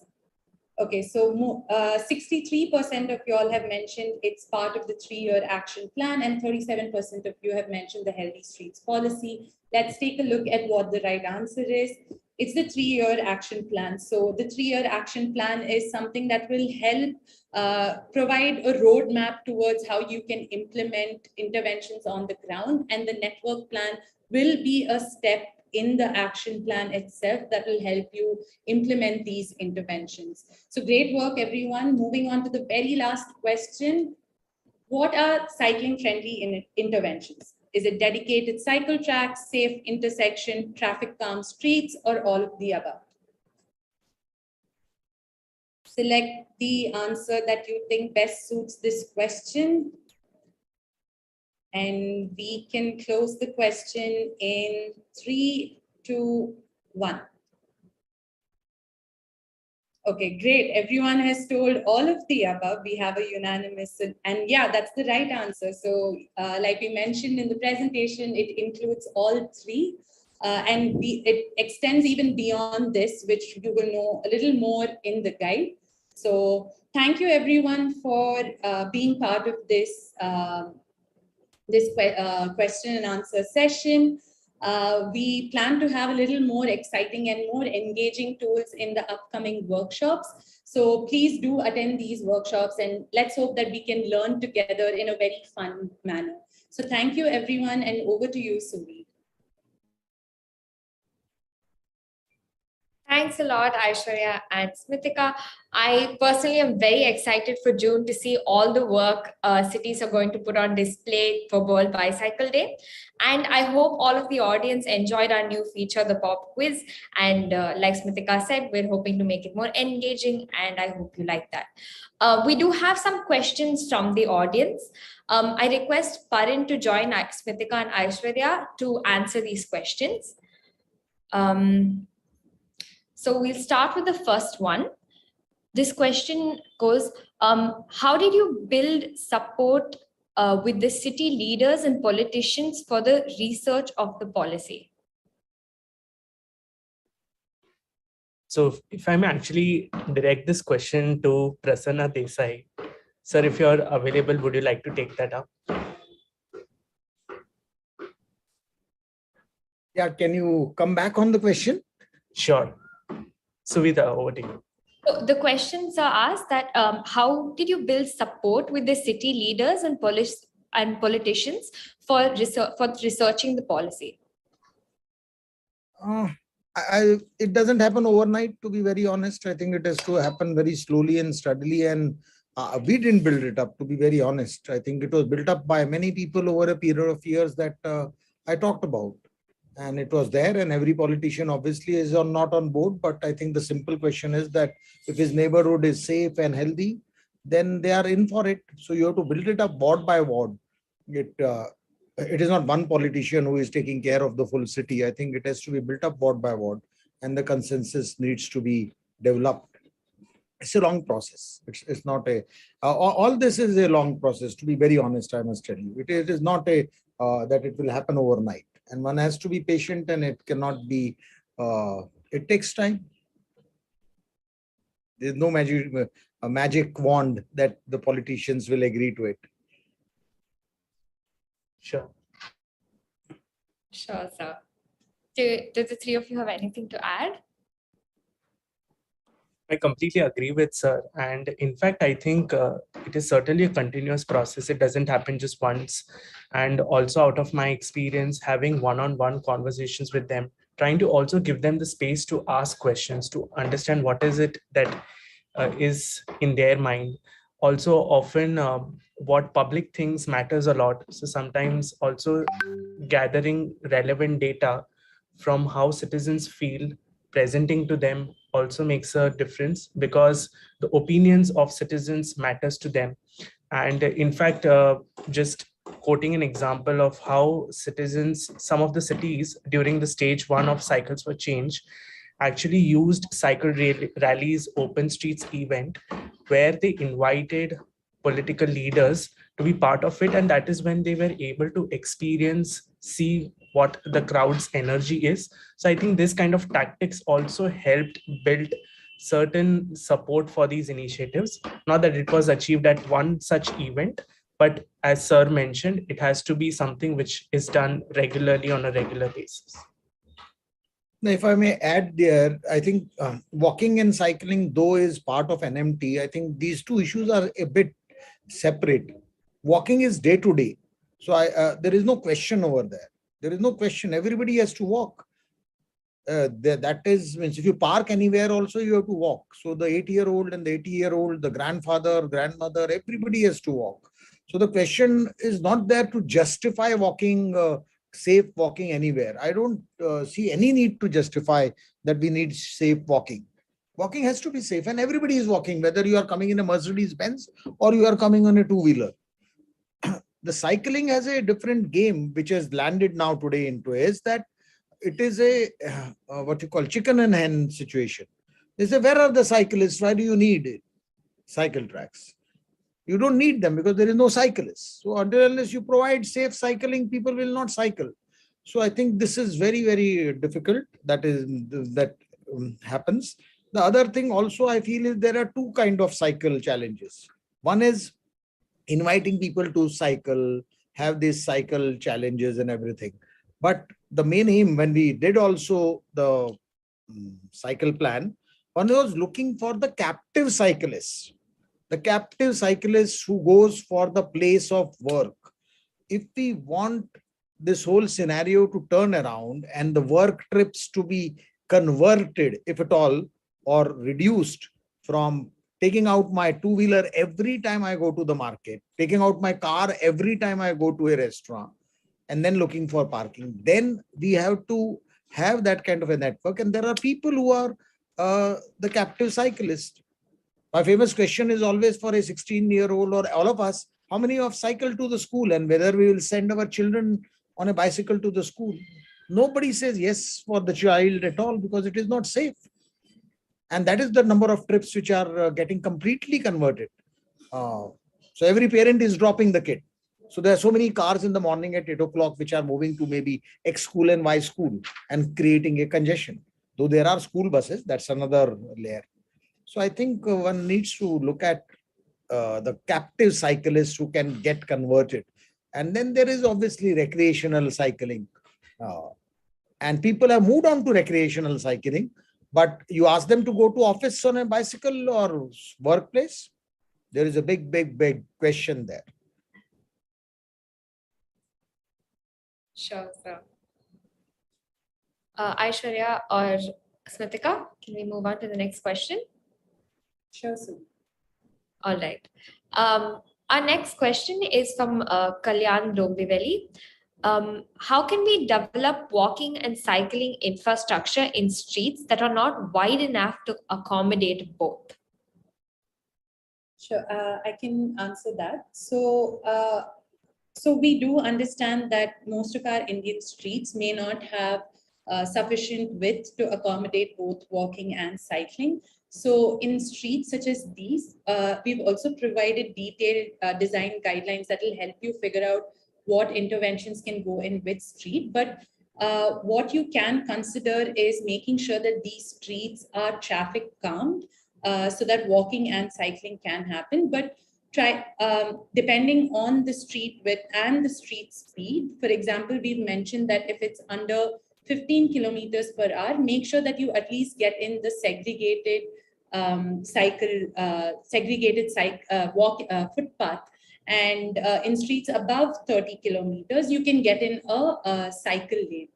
In places that don't have both, you can have the traffic calming elements, and also the piece that we've shared on World Bicycle Day, where you're ensuring that your streets are traffic calm to 30 kilometers per hour, is also trying to ensure this, where you can have safe walking and cycling infrastructure in places that cannot accommodate it. And you can always try a combination and see what works best for your city, and you can try that out. Parin, would you like to add anything? Actually, Sobhya can also add to this, because in Malleshwaram, if I remember, there are quite narrow streets. So how this has happened, Sobhya can throw light on that as well. As in the space allocation, sorry, I just stepped out anything. Yeah. Yeah. I mean, we've had this issue both in Dodnakundi and Malleshwaram actually, because a lot of the interior roads, you don't have enough space. What we did is, for cycling, it's actually much easier because you know the width and you sort of, negotiate with that width and you go ahead. In Malleshwaram, what has happened is we are trying to do a minimum of 1.8 throughout because your roads are very narrow. But we are also trying to see if we can put in some traffic calming measures. So there are certain junctions we are dealing with more effectively, crossings that we're dealing with more effectively, because you're not able to entirely, work with the footpath. Parking is another thing that we are really looking at in a very comprehensive manner. So these conservancy lanes also that are there in Malleshwaram, because there are open lanes that are there, a lot of people actually end up parking there. So we have actually made walk only lanes and bollarded those lanes to ensure no traffic flows through them or no parking is happening in them. Whereas some other ones that are closer to commercial areas, we have ensured that there is only one side parking, which leaves a good 2 meters for walking at least. So I think it's a negotiation on site majorly that has happened for us, both with officials as well as the users of that space itself.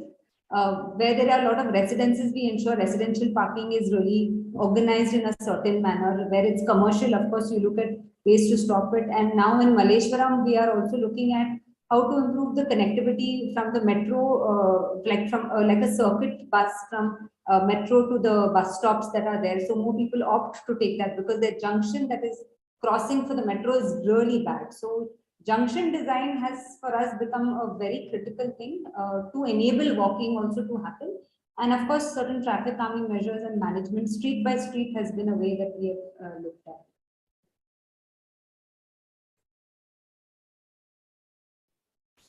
Sure. Do the rest of you would like to add anything else to that question? Nothing from me. They have covered it well. Sure. The next question. Can I come in for this? See, Yes. Kalyan team members have asked very specific. I think it has to go with the actual factuals. If you have 12-meter road, then what do? You need two-way, 3-meter, 3-meter. You are left with 3-meter at both the edges.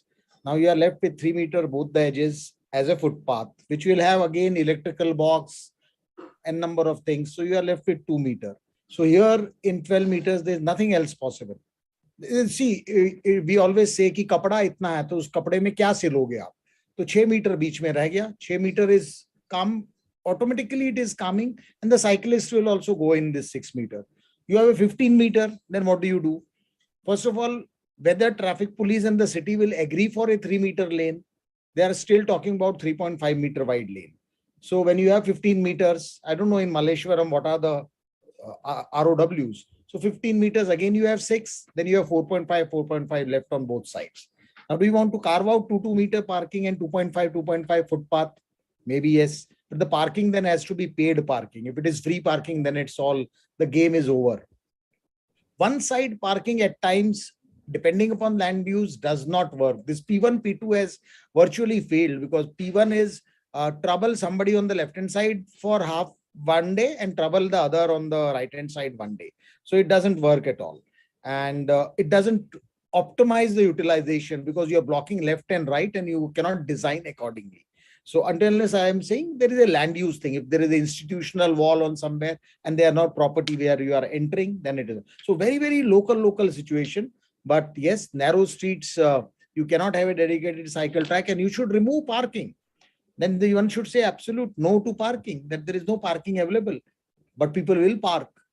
And then you have to make parking chargeable and heavy, a telescopic charge. First hour 10 rupees, second hour 20 rupees. So then this whole thing will change. Sorry for jumping in. No worries, sir. Very well, sir.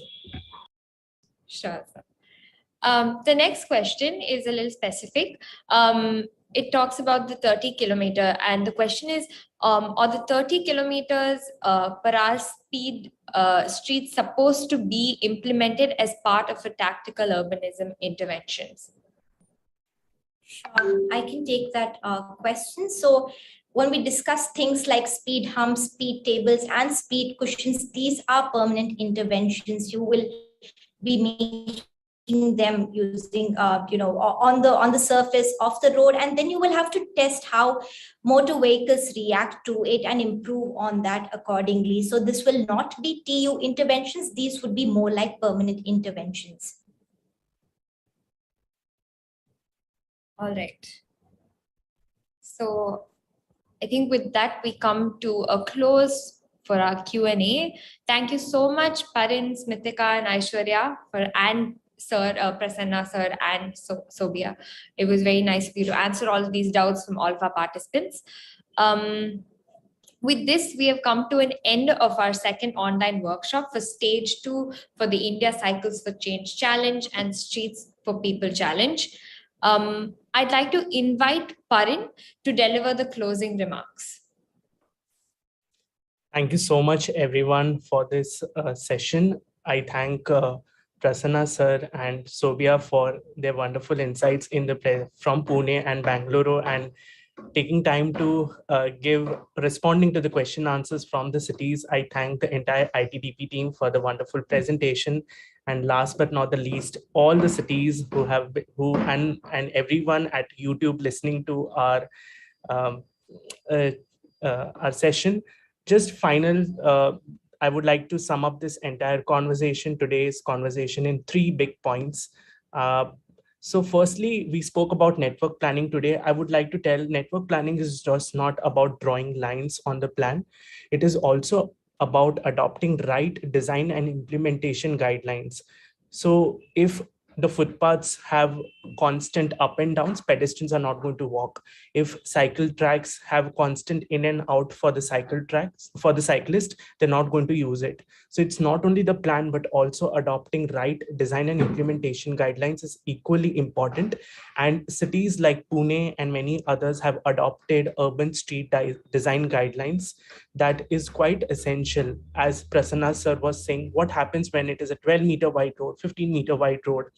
And this is not just only about adopting, but also having constant capacity development of engineering staff, design team, contractors is equally important, so that we make them more aware of the design practice, especially towards the needs of pedestrians and cyclists. The second point I would like to touch upon is that as we work towards physical infrastructure, it's very equally important for us to regularly have citizen engagement, communications towards building support. And also these communications and citizen engagement is also towards negotiating the street space. And that is how we are able to achieve the designs that work for everyone. There is, of course, not that you can make everyone happy, but a design that works for majority of them, and especially which is in the interest of larger community, is something which happens only through a discussion with community. And both Bangalore and Pune have set examples where people were involved right from the start. And the third and the final point is about having a long vision for the city. So a citywide vision along with neighborhood plan is equally important, so that every citizen in any corner of the city is able to walk, cycle, move around in the city quite seamlessly. And as Prasanna sir said, it's everyone, right from an 8-year-old to 80-year-old individual in the city is able to walk seamlessly. And so keep building upon your network plan. So it is not just about a 3-year action plan, but this network plan is something which is going to grow over the years. 3 years is something which is a time frame which helps you to learn and then further scale it up into the next 3-year plans. So it is not something which is the end goal. It is something which you will keep on building up going ahead. So with this, thank you so much for the session today. So over to you. Thank you, Parin. And with that, we bring the session to a close. Thank you to all of our attendees and our panelists. We hope today's session left you very inspired to continue or start work on your network plans. And we are really looking forward to seeing all the work you have put for, you bring about for World Bicycle Day next month. We will soon share the video and presentation from today's session for your reference. Thank you, everyone.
To the launch of season 2 itself. Both these challenges that aim to create quick and low-cost walking and cycling infrastructure has now creating a momentum at the nationwide towards healthy streets, healthy cities, and happy lives. Building on the successes and also the learnings, we are aiming to catalyze a nationwide movement for walking and cycling through the season 2 of the challenges. We now have a short video to summarize the impacts of season 1 and set the tone right towards season 2. Angi, can you please play the video?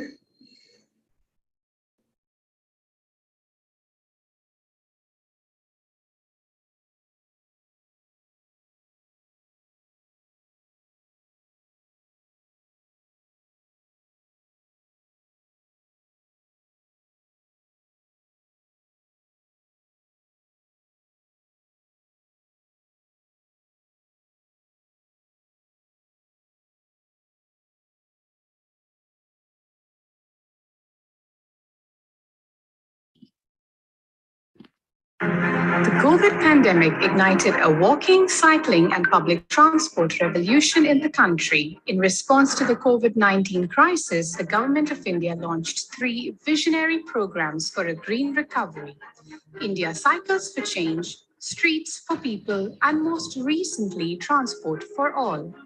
Over 130 cities have risen up to take the challenge. Cities put citizens at the heart of this change by engaging with them, crowdsourcing solutions, and adopting the test, learn, scale mantra. Over 2,000 designers participated in design competitions to develop quick and low-cost solutions to create landmark public spaces and model neighborhoods. Cities tested cycle tracks and pedestrian zones, made intersections safer, reduced traffic speeds in neighborhoods, reimagined market spaces, activated dead zones, turned streets into public plazas, organized cycle repair clinics, led the Cycle to Work campaign, hosted open street events, and so much more. बहुत सारी public आ रही है, देख के बहुत खुश हो रहे हैं। मजा आया। S4P challenge gave a great push towards implementing some of the pilot interventions. We started selling the dream to our citizens, the dream that, Kohima can be the cycling capital of the country. I fell in love with cycling recently and we thought having our city more cycling. As stage 1 ends, 39 cities have become the pioneers of walking and cycling in India. We are now excited to venture into the stage 2 of the India Cycles for Change and the Streets for People challenge. These pioneering cities will focus on expanding their work by developing long-term implementation plans, budgets, making the pilot interventions permanent, and building institutional resilience to ensure that we build a nation of healthy streets. For those cities who have yet to start their journey, we are now launching Season 2 for both the challenges. We welcome you all to come together to reimagine our cities.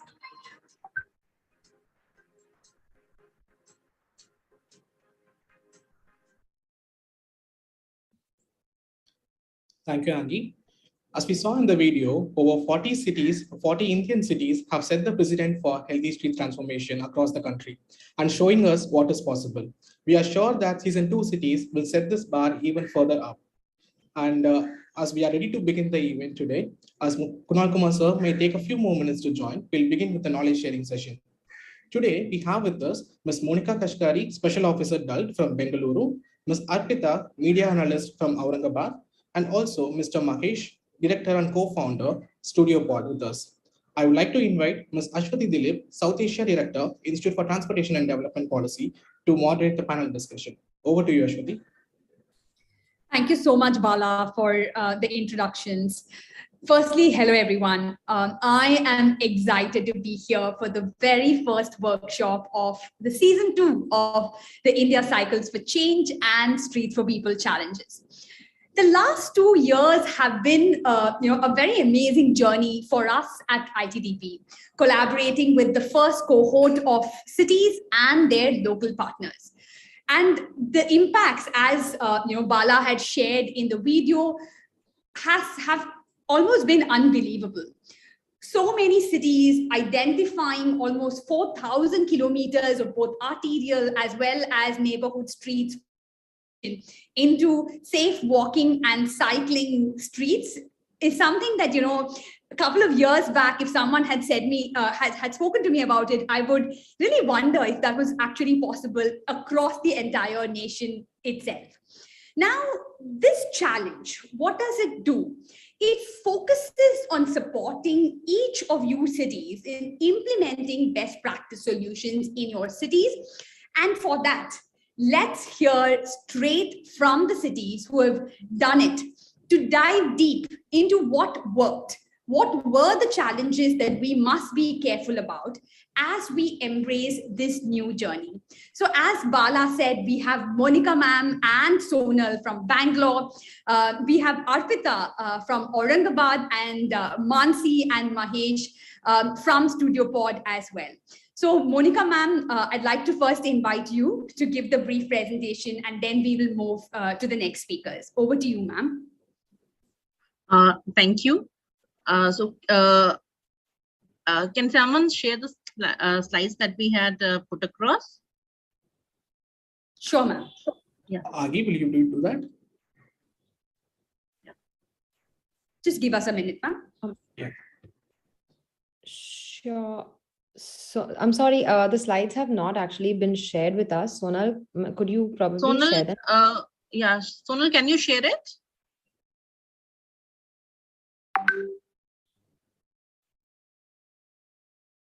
Ashwati, maybe we could take Aurangabad first and we'll fix this and come back to it. Sure. All right. Thanks, Angi. Thanks for that. Arpita, would you like to go next? And then, we can come back to Bangalore. Sure. Would you be sharing the slides yourself? Sorry. Would you be sharing the slides yourself, Arpita? Yes. Yeah. So over to you, Arpita. You can share and take over.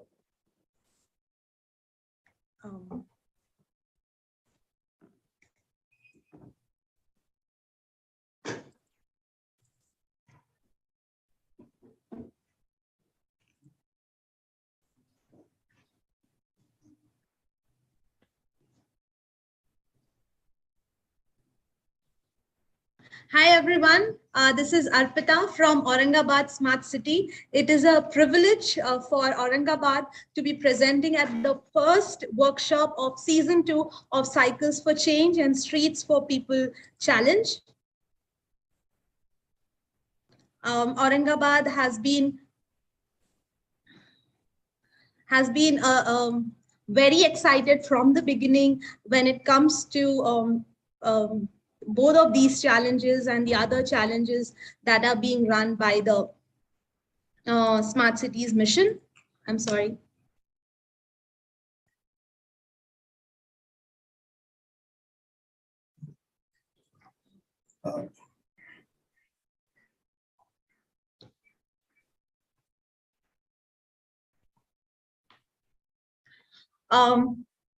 So we began our journey of Cycles for Change and Streets for People challenge at a time when the COVID-19 challenge was affecting each and every one of us. And it was a perfect time for the challenges to be introduced to the cities of India. And when it comes to Aurangabad, it needed the challenge like anything. I would like to begin our journey of becoming a cycling and a walking city. Aurangabad has a population of... Arpita, are you moving slides? I just wanted to check because we can't see the moving slides if you are. So yeah, I moved slide now. So it's kind of stuck. Arpita, you want to just click on slideshow again?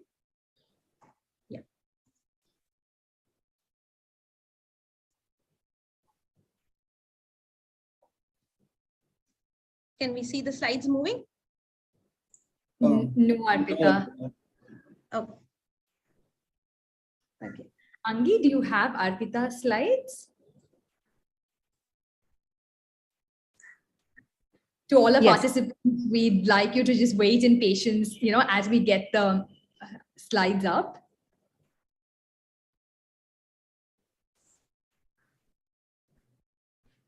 Would you like to share them, Angi, at your front?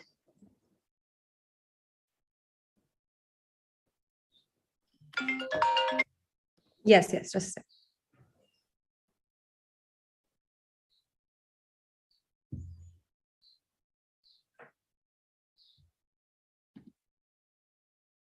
Are you able to see my screen?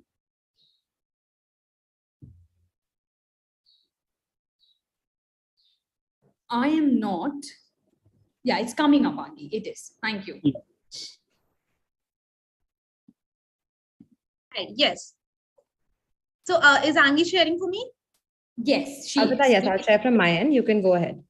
Okay, great. So Aurangabad is a city with close to 15 lakh population at this moment. However, we did not have a dedicated cycling infrastructure until recently. So after COVID-19, the Cycles for Change challenge came as a blessing for the Aurangabad smart city, Aurangabad city in general, where we could introduce the cycling friendly infrastructure interventions for the first time in the city. Next slide, please.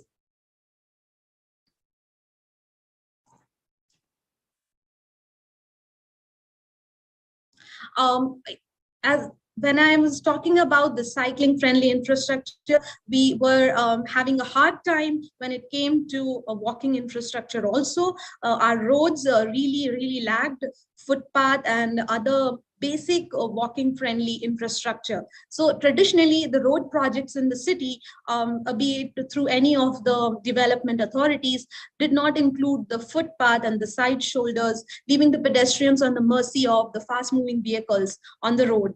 And also there were hardly any public spaces for the citizens to walk safely, sit, enjoy, spend time. Next, please.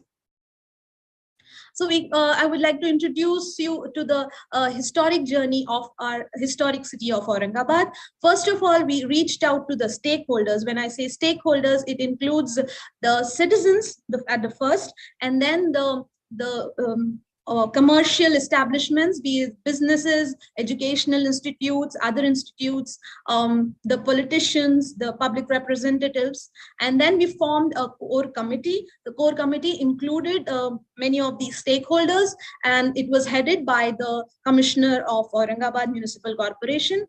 And then we began on hearing from the people. So we used the method of Google Forms and offline forms to reach out to more than 1,000 people as a sample to understand what are their needs and what are their problems as far as walking infrastructure or cycling infrastructure is concerned. And then we began on finalizing with the help of our core committee. We decided how we would want to select the site that we want to test our pilot on. So in our city is known as the city of gates because of the presence of historic gates in the city. Angi, if you could go back to the previous slide. Yeah, thank you. So we followed the method of test, learn, modify, and implement. And so these are the photographs that support what I was saying. So we reached out to the stakeholders, formed a core committee, and then simultaneously held rallies and other cycling events and open streets to create a momentum.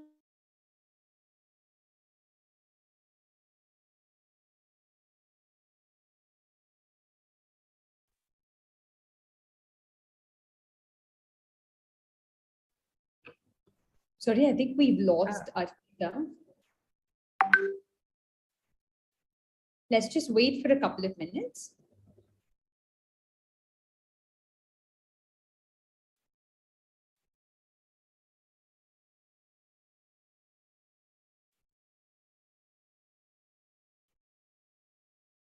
Should we go to Bangalore and then come back? Ashwati, Bangalore's PPT is still in its way. Maybe we can go to Studio Pod and then come back. Sure. All right. Mansi and Mahesh, would you? Yeah. Oh, I'll be sharing screen for them as well. All right. And just a minute, Mahesh, I think we've got Kunal sir joining us as well. Yeah. So let me just check. So would you like to say a few words to welcome the next cohort of cities into the season 2, sir? Yes. So on the background of a very good season 1, I think as mission director, first of all, I'll welcome all the cities and all the partners who are joining us for season 2. And I think the message needs to go around that season 2 is going to be different. It's going to have a different bouquet of activities, and it will not only build upon the stage 1, but move into different realms altogether, which is why it is even more exciting than season 1. I think that message needs to go across to cities, which is why I think, so far the registration has been only 40-45 cities. That needs to go ahead, because I think the feeling is season 1 is just being replicated in season 2. The method to it is not really reaching out to cities. Plus, I would also, like more feedback to come in. So as we move into season 2, I think a strong element of feedback needs to come from season 1 cities, and in fact, all other cities also.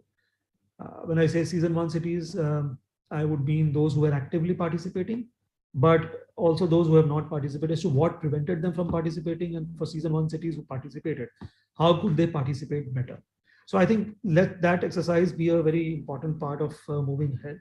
Plus, I think time has now come that we move from tactical solutions to more systemic interventions. And I think that also has a large part to play in why maybe we don't get too enthusiastic about a tactical version 2, because it's very important for us to, so I would be very surprised if season 1 cities who actually missed out in season 1 were not part of season 1 are not part of season 2. They should be part of season 2, because at least those, and the season 1 cities who are part of active functioning during season 1 should also look at the strengthening of season 1 activities plus the new things we are taking up. But more importantly, they should become our playgrounds or test beds for the systemic interventions going forward. So with those words, I'll not really, I think there's a good presentation I saw just before this, and then we're waiting for the next one. So my best wishes to everyone. ITDP, of course, has been putting in a lot of hard work, and Aswati, we have to talk on the strategic part sooner than later. So with those, with the fantastic work that all of you are doing, I'm extremely excited to be part of this first webinar of season 2. I wish you all the best, and I sincerely hope that next webinar we have all 100, and in fact more than 100 cities participating. Thank you so much. Thank you so much, sir. Thank you for your words. And we are going to surprise you with a lot of implementation this time around. So you can be ready for that one, sir. So with that, let me come back to Arpita. Arpita, why don't you finish your presentation and then we'll move to the next one. Yeah. Over to you, Arpita. Thank you, Andy. Arpita, I request you to keep it to 5 minutes so that other presentation also can start. Thank you. Sure. So we can move on to the tactical urbanism slide.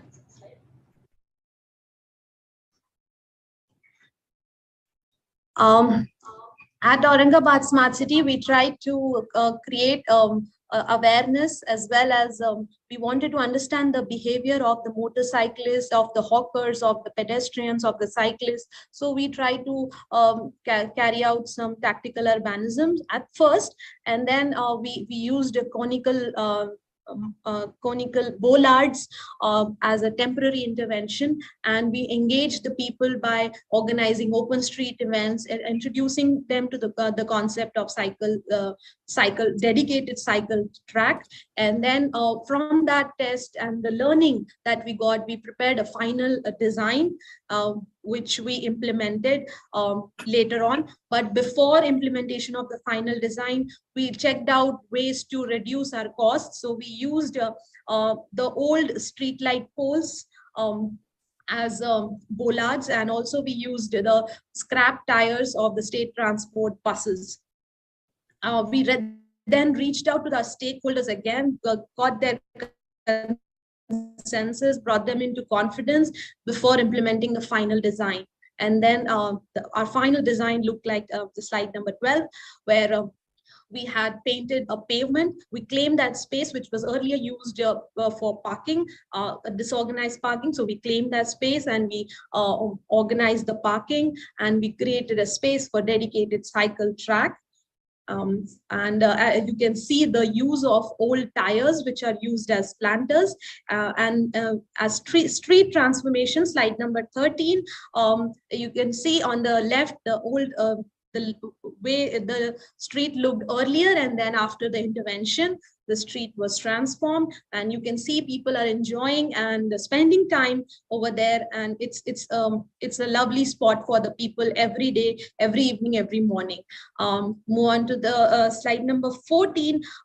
We undertook various other intervention across the city. As Kunal sir said, we could make several of our interventions permanent interventions, moving on from tactical urbanism. So this is one of the most recent tracks that we have prepared. We have so far created 20 kilometers of dedicated cycling infrastructure in the city. This is one of the other interventions that we did. We created junction designing. Slide number 16, we also created placemaking in one of the very neglected spots of the city as part of the Azadi Ka Amrit Mahotsav also. And connecting to people, connecting to stakeholders has been one of our strong points, and we could do that by organizing various events. So events work like nothing else, and they just help joining people, joining citizens, and helping us understand their feeling, and creating a sense of responsibility, accountability, and a pride about their city. So this is one of the pictures which was from the inauguration of our first pilot cycle track. Moving on to slide 19.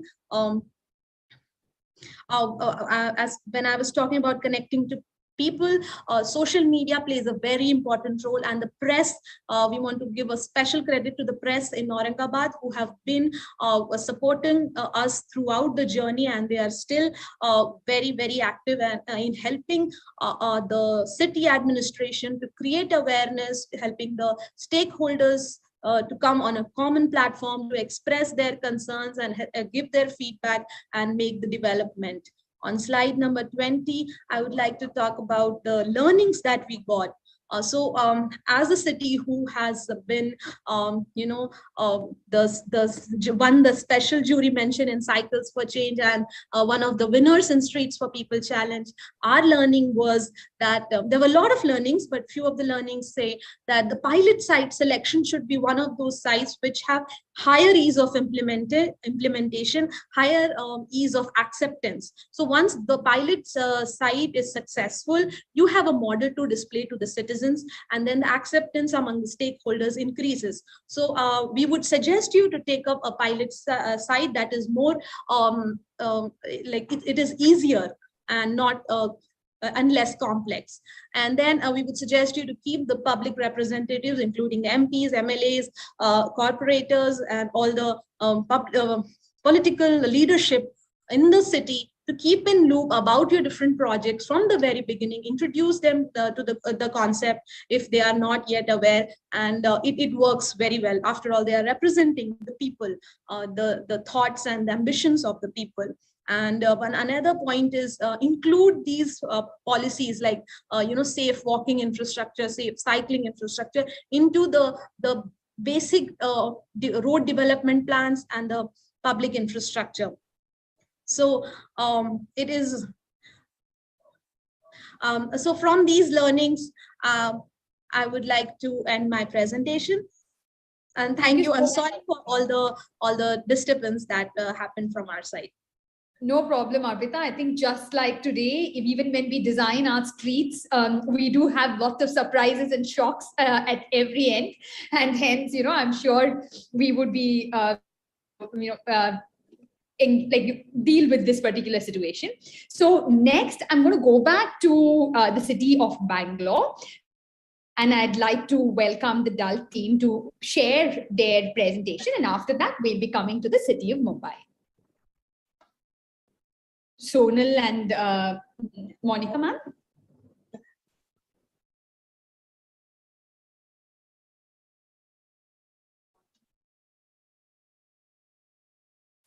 Am I audible? Yes, ma'am, and we can see your screen. If you could make it full screen, it would be very useful. Right.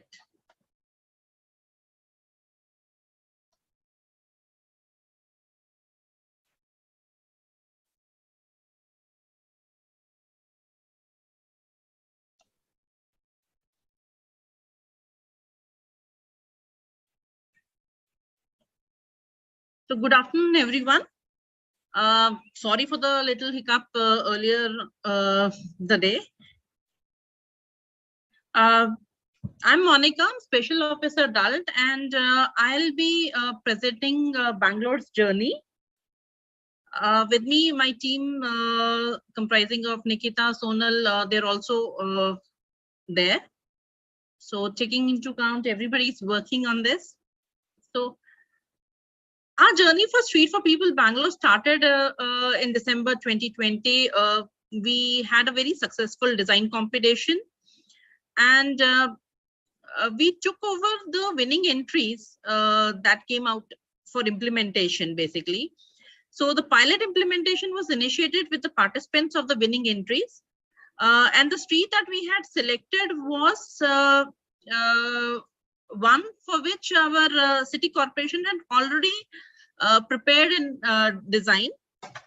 And we came on board, we tested the design changes, incorporating the various facets of giving priority to pedestrians and cyclists in this stretch. And the whole of this exercise actually happened after we did a multiple stakeholder consultation. We consulted with the political leaders, various government agencies, and the community. We were directly talking to the RWA quite often. And the testing happened with very cost-effective and temporary material, very easily available, which we took on site and tested the pilot intervention. We carried out pilot through continuous effort in terms of speaking to the people. You see quite a lot of intervention happening with active collaboration of the community and of all ages, basically. This pilot intervention was spread across 7 days, wherein the design was tested. The design entries who were the finalists were also part of our testing. These are just some before and after pictures. The main objective here was to streamline the carriageway to regulate parking, ensure we have proper vending zone, we have pedestrian safe crossing, as well as creation of vibrant public space. After the pilot, inputs were collected from the community to understand what worked and what did not work. We also conducted public perception survey before and after the pilot to validate the success or the failure of the design proposed. We rolled it out with the help of community online and conducted surveys on ground. The volunteers from DALT, our interns, our fellows, along with other staff members, interviewed the cyclist, pedestrian, woman, senior citizen, basically across the fora was interviewed during this period. A few key learnings that were that we got from this perception survey was that 50% of the people walk on the road versus the footpath, a basis for us to relook at the infrastructure provided for pedestrian. The percentage of people who thought that the following issues were the concern: uneven and discontinuous footpaths being the main one. A few suggestions that came out from the survey for the street was for the street design. Incorporating all the feedback and the insight that we got from the consultations with the stakeholder, DALT went ahead and produced designs wherein we have redesigned the earlier proposal that was with BBMP. We have incorporated the learnings that we have got, and now currently the design is being I'll just go back.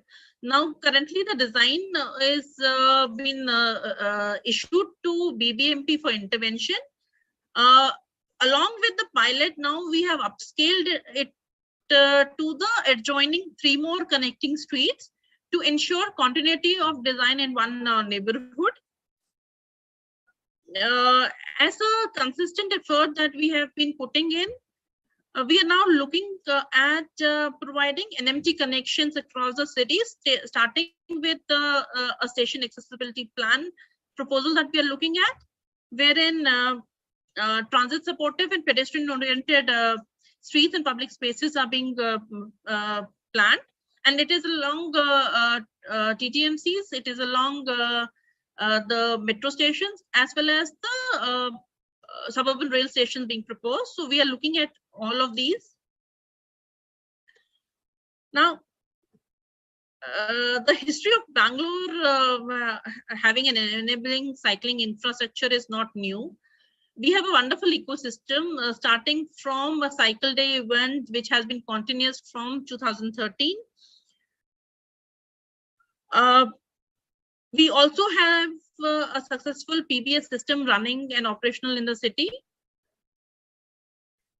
There is an initiative, a private initiative of Cycle to Work, wherein a lot of IT and related industries promote the cycling culture and allow kind of push the people to move around the city and to work on cycle. All these initiatives have actually made a lot of notable change in the cycling landscape of Bangalore. The impact of Cycle Day has been enormous, with public and private infrastructure being there. We can see pop-up cycle lanes coming in. We see Cycle parking, we see walk to cycle program, cycling lessons being given, all going ahead in terms of relating it to now a cycling infrastructure in the core of the city. We engage with people. There has been a lot of discussions that happens. We try to work along with all stakeholders, whether these are the cycling club, the police, the bicycle mayor, other cycling groups. And that was very evident when we went around doing the handlebar survey during the challenge, and we had all the stakeholder agencies come along with us in order to list down the issues various stretches were facing and what the cyclists were encountering. So these are some of the visuals of the enabling environment that we have.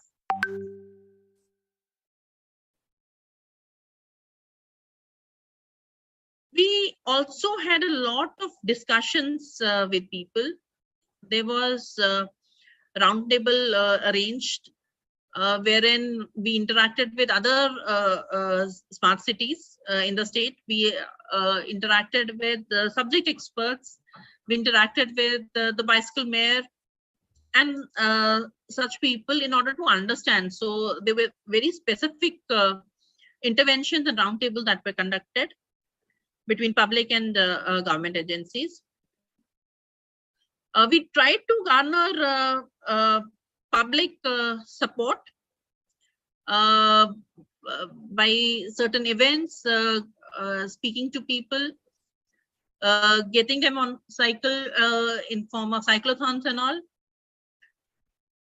So we had a lot of inputs coming in for lane design from the users itself.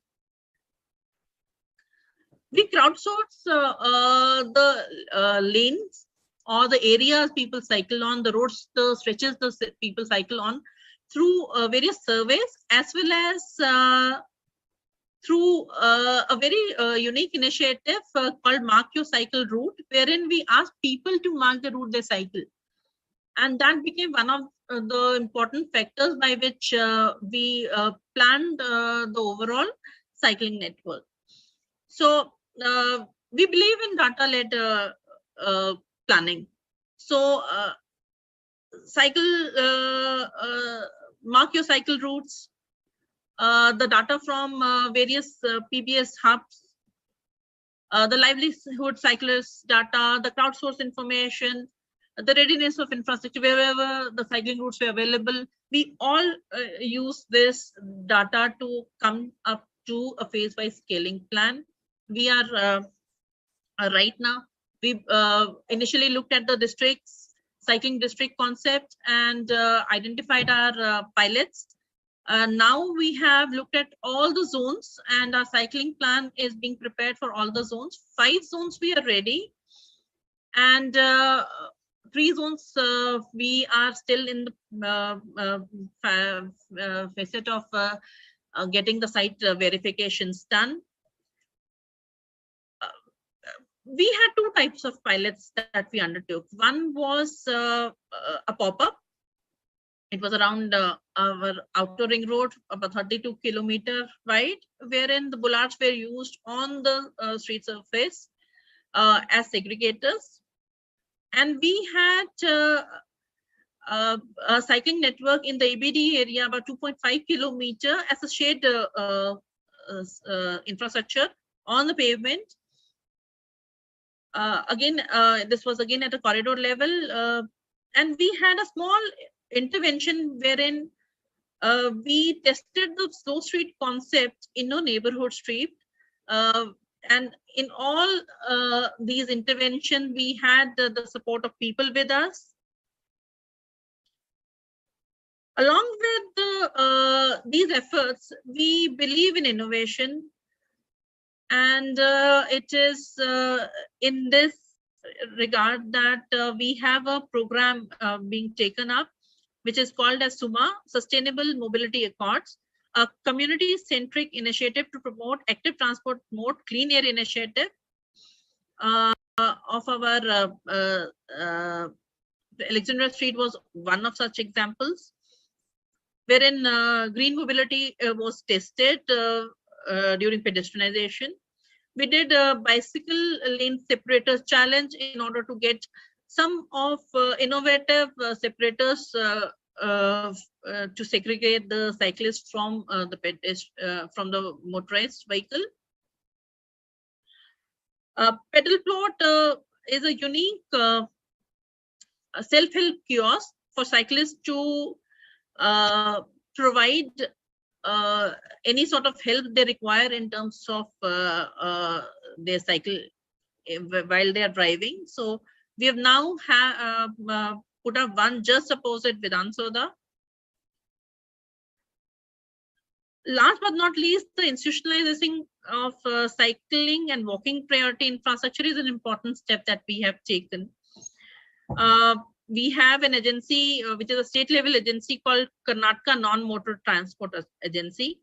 It's a society under DALT with a mandate to support cycling and walking, and it was set up in 2018.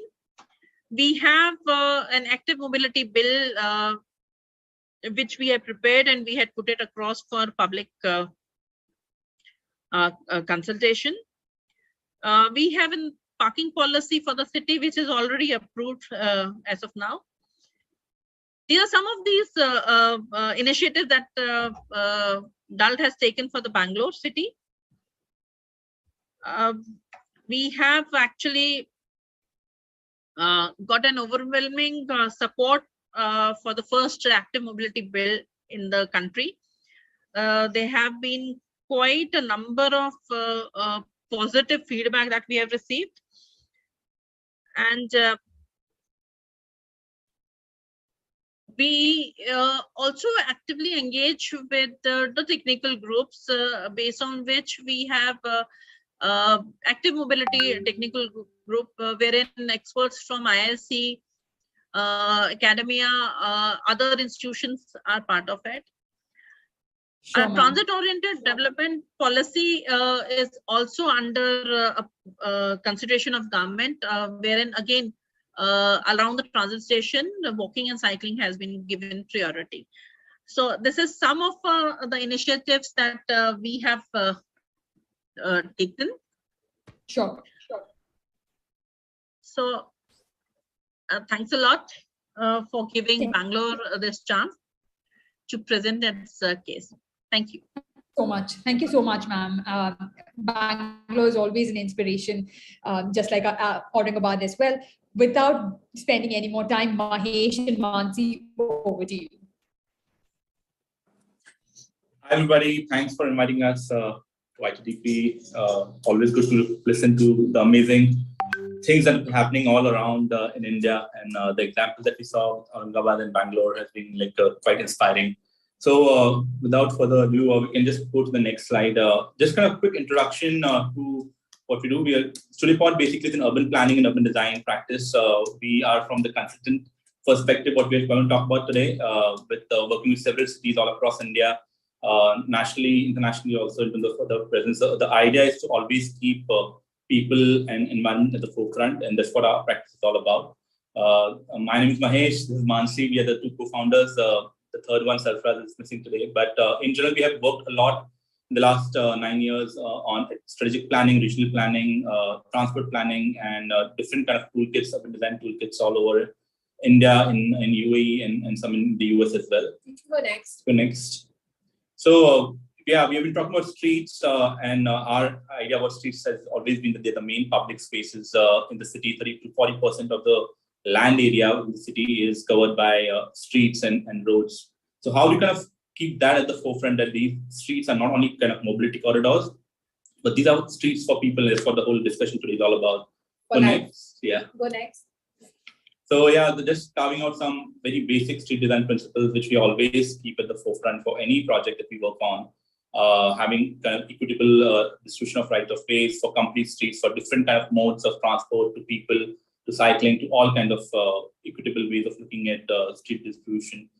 intersections making very safe and easy to cross across, and then overall looking at the idea of how to make the complete street as an idea in area. So today we're going to talk about two projects. The next slide, yeah. So the first one is about tactical urbanism trials. We've been working a lot in cities in Maharashtra and recently in Delhi also. We're going to start about how to use this idea of tactical urbanism from a very scientific data-led approach to look at particular intersections to make them safe. And second is a project that is very close to our heart, One Green Mile. We've been working on this for the past 2 years of transforming the streets of Mumbai. So we'll quickly go through both of them. Go next. So this is a project basically with the Save Life Foundation. Save Life is an organization who basically works with governments to save lives on complicated highway intersections, street intersections as well. And they've been doing this quite significantly for the past few years. And they came to us to create this junction design.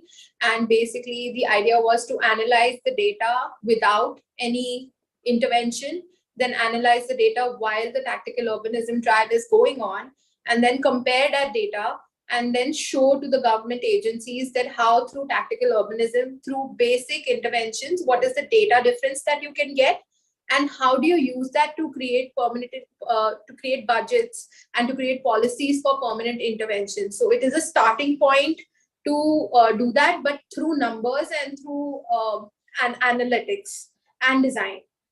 So yeah. No, go next, please. Go next. So yeah, so this is on Mumbai-Pune highway. Save Life has taken up the entire Mumbai-Pune highway, and we identified 3 intersections. We worked with them. This is one of them. It already had a history of accidents, almost 18 of them in the last 2 years before pandemic, 17 fatalities and 23 injured. So how do you kind of make this intersection safe in the long run? So as Mansi explained, we did a whole surveys and interviews phase in the pre-design kind of scenario, 1 month period. We spoke with a lot of people in the villages around the intersection, talked about their user experience, took the best studies, and created these design options based on the ground condition which was there. Came up with a whole TU kind of toolkit, what needs to be done. And post that, we had a whole 1 month long where the TU trial was carried out with, again, the same idea of paintings, barricades, cones, and really studying that entirely. And after that, again, do a post-trial analysis, again, having video surveys, documentation, interviews with people, and kind of documenting our learnings, what happened in that trial period, and coming up with a final design recommendation for that intersection. We go next. So yeah, so this was the intersection that we had got. Basically, it was a very simple. It was a cross intersection, but as you see that that it was a slant, and because the main Mumbai-Pune whole highway was going through this, the main idea is that if people were crossing, we needed to slow down the speeds. And that was the main idea of this project. Can you go next, please? So what we did was through the design, through creating correct geometries, through traffic analysis, and also through reducing the carriageway from 7 to 5 at the intersection, but not just doing that abruptly, actually slowing down the traffic to the intersection, starting 100 meters before the intersection, through signage, through these floor signage, and getting people to slow down. We were able to basically reduce the speeds by 44% between pre-trial and post-trial on different arms of the junction. Can you go next? And what we could also do is creating a very different approach. This is not because it was something that we had to do through TU, and also without doing any permanent interventions. We had to create a waiting zone in the middle of the highway because that's where most accidents were happening. We realized that if you have a safe waiting zone that allows other traffic to go, that would actually reduce the number of crashes that were happening. And we were able to, by doing so, increase the refuge area and waiting area, which actually made the confusions lesser, while that was the main cause of accidents here. Can you go next? And then we also did interviews. Now, this was in the COVID period. So we had to take interviews of people who were crossing at that time. But at the same time, we also created videos that were sent on WhatsApp groups to the sarpanch and the villages nearby. And we also got some feedback through forms from them. So this is how we had some data that compared the pre and post feelings and actual user interviews of people that were there. Go next. Go next. And these are just some interventions to show that this is how the junction was pre-trial. You can keep going next. And this is before after images. And this is what the design intervention was. And this is what we actually implemented. The next slide. Yeah. So the idea from concept to design was actually executed. We were very nervous about that bump, but actually it worked very well for us at this. You can keep going next. So these are just some views of a very different approach. Please go next. Yeah. Again, what it was before and what we were able to do. So we were able to reduce the speed from 40 km/h to 26 km/h at the junction, which actually made life easier for everybody crossing on ground, and also created more refuge areas so that they can. Now, it's not the ideal condition when you would have a highway, but in this situation, you have a highway and a village road, which is coming and intersecting right at the highway. So that was the approach. The similar approach we're taking in Pune, again, at junctions where you have a lot of heavy motor vehicles as well as the light motor vehicles meeting. Yeah, I think the idea of these two trials before making it more kind of social spaces, so just pure geometry correction and making them kind of reducing the number of accidents happening on these streets by reducing the speeds on the highway. So the idea of this is now these have been documented, recommendations have been made based on the post-trial analysis to the necessary authorities, and they are going to be taking up next steps to implement this as a final recommendation moving ahead in the civil works. Yeah. So that's the TU journey, and we have pursued several of these intersections all throughout Maharashtra. The second project we want to talk about is the 1 Green Mile. This is the recently completed street in Lower Parel, Mumbai. If you go next, the street is essentially 1 mile long, 1.8 kilometers at what the shortlist is selected. So it's a very different approach.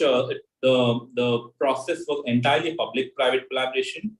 So Nucleus Office Parks was the private entity who actually had two corporate offices right in downtown Mumbai in Lower Parel, which is like the financial hub of Mumbai. And they actually got us on board to look at the street outside, how we can relook at the entire thing because a lot of traffic congestion was there, a lot of issues with the encroached parking all around the street.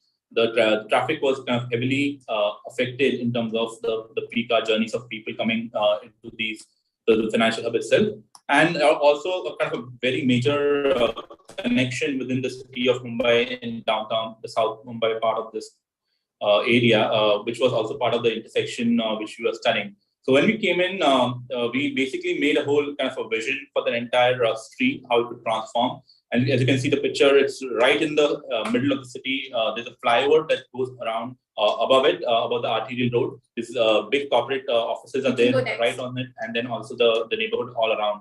So the idea was when we started off, a lot of these were like the 3-4 intersections which were right outside the offices, and 2 more on the other sides were full of kind of conflicts of vehicular and pedestrian movements. Not kind of a lot of unauthorized parking, unsafe pedestrian movement. If you can see, go next, keep going. And basically, everyone told us that there is no space. You are in the most congested area in the heart of Mumbai. There is no space for people to walk. There is no space that we can create for cycling either. And all we had to show them was there is space. It's just mismanaged and it's very chaotic. And if you actually organize it, we will be able to get an equitable amount of space that can be divided equally amongst all the users of the streets. And that was the main idea of doing these analysis. A lot of places, if you look on the top right image, the 3 to 4 kind of vehicles which are parked, and then a carriageway which was 4.5 meters. So the idea was to kind of really relook at the entire cross section to see how equitable distribution of pedestrian versus vehicular space could be managed. You can go next. Go next. And there was also sorry to interrupt. It would be really nice if we can wrap up in the next 1 minute. Sorry. Yeah. Okay. You can just go next. So we can just keep going. These are like pictures of before afters. There were a lot of underflowered spaces which also were there, which had to be looked at. So this was the overall idea of the streetscape. Again, looking from pedestrian crossings, seamless NMT infrastructure, streamlining vehicular movement. Go next. And we kind of did the whole for the 1.5 to 2 years period of time. We did an entire analysis, tactical urbanism, and then final implementation. Go next. And the idea was the overall implementation, again, the same topographic surveys and traffic surveys were done. Yeah, it was a combination of technical as well as, landscape, lighting. You can keep going next. We had almost at one point 15 consultants that were both all part of this project in different capacities. They came in and out for different parts of the project.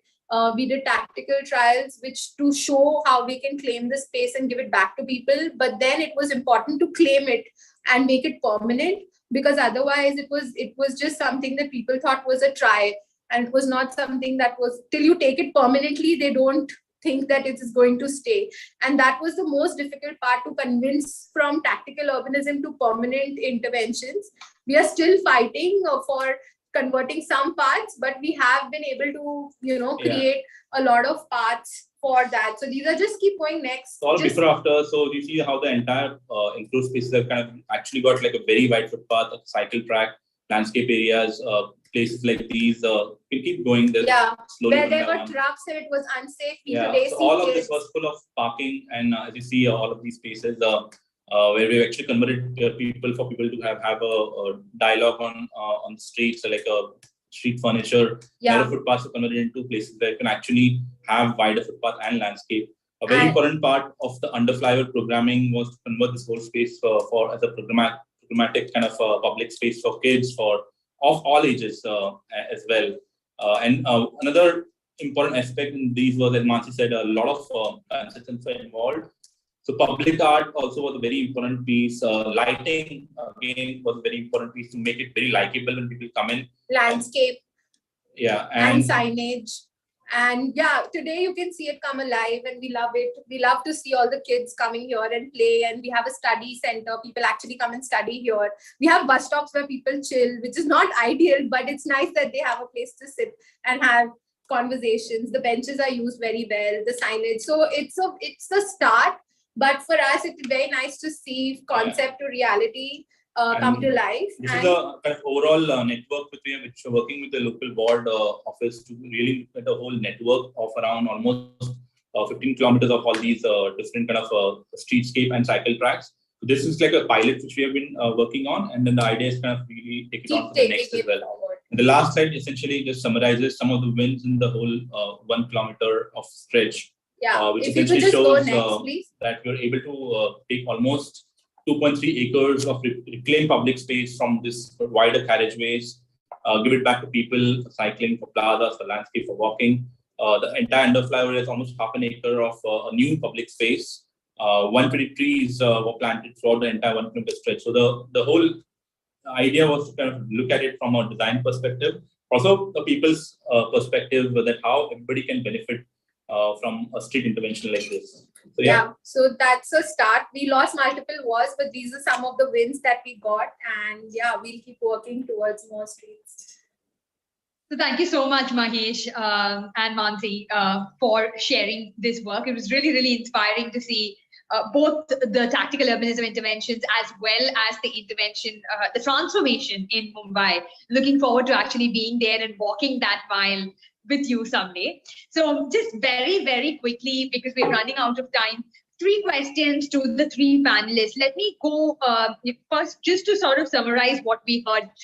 We heard Aurangabad saying how it's really important for us to look at the pilot site with, imagining of the fact, how can we really implement the same easily, so that that's not where you're getting a lot of pushback, so that you can show the success and then expand. We heard about the need to engage with public representatives right from the beginning, both from Aurangabad and from Bangalore. from Mumbai, as well as in the other cities, we saw how tactical urbanism intervention is a great opportunity to really refine the final designs, and how, for example, both Aurangabad and Bangalore and from Mumbai as well, how you're looking at mainstreaming the healthy streets concept and really expanding beyond that first intervention as well. One thing that we saw from Bangalore is how these institutions are very, very important. So the even if it is with respect to DALT or the non-motorized transport department as well, which is focused on that, it really shows that strengthening our institutions can go a long way. Now, coming to the first question to our team from Bangalore, Monica ma'am and Sonal, if you could just share with us, if you could give one advice to our cities who are going to go ahead and start this new journey, what would be that one piece of advice that you'd want them to keep in mind while they go ahead and start their work from now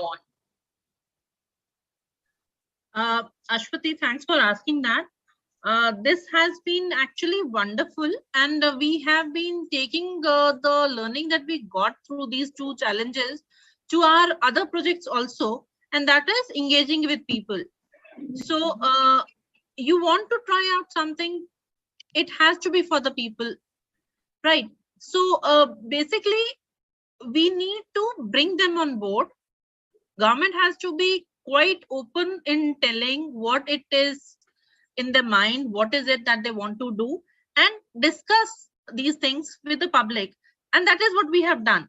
Whether it was Alexandria Street tactical that we did, wherein we brought in the slow street concept, or the Wilson Garden, wherein we were trying to equate the space between various other uses also.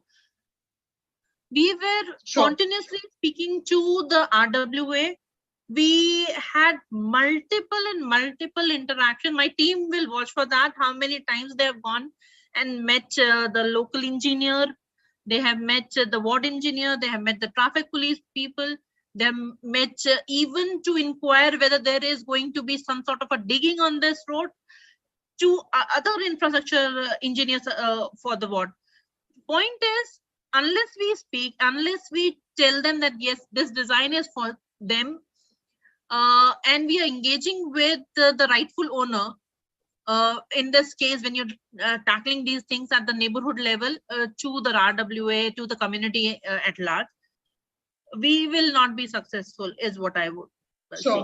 Sure, ma'am. And we also, yeah, and we also brought in our design from the test trial design to the design which came out after our learning, to the final design that has been now sent to BBMP for implementation. All these stages we have interacted with the political class also. Honorable MLA was on board. We have been interacting at all scale and all levels. So thank you so much, ma'am. Thank you so much. And I'm sure that is one of the most important parts of our challenge, to make sure that we design with the people, for the people, and by the people. So thank you so much for that. Now, diving very quickly to Aurangabad. Arpita, you shared with us the work that you've done. Now, one of the main issues that most of our cities face is sometimes funding. So do you have, any thoughts of what were the different ways in which you embraced funding in Aurangabad? Could you share some of those thoughts? Yes, Ashwati. So primarily, the funding for the Streets for People and the Cycles for Change challenge, the interventions that we've done had come from the Aurangabad Smart City project, from the Smart City project. However, we by the use of upcycling of material and use of the in-house machinery of the municipal corporation, we saved in a lot of costs. So and that also helped in ensuring sustainability. So for example, we planted we used the tires for planters, And then the plantation is being watered every time by the municipal corporation's garden department. So that ensures reducing costs as well as ensuring sustainability. And also from the projects that we have taken up now onwards, we are engaging all the stakeholders like National Highway Authority, PWD, and all the other road development authorities. So if they include these interventions in their primary road development or public infrastructure plans, that way cost on dedicated cycling infrastructure or walking infrastructure is saved. And also, this is a future plan for the future. Aurangabad is introducing parking policy and hawker zone policy. So from the revenue that will come in the way of paid parking, vending fee and fines, we would be able to support our interventions for non-motorized transport. Sure. Sure. Thank you so much, Arpita. Looking at how materials can be upcycled, parking as a good source of revenue, those are very, very important points that you make. Now, back to Mahesh and Mansi. It was really interesting to see your presentation, and especially how you all use data to, at every point talk about the amount of people who were using the space before and how their experiences had changed.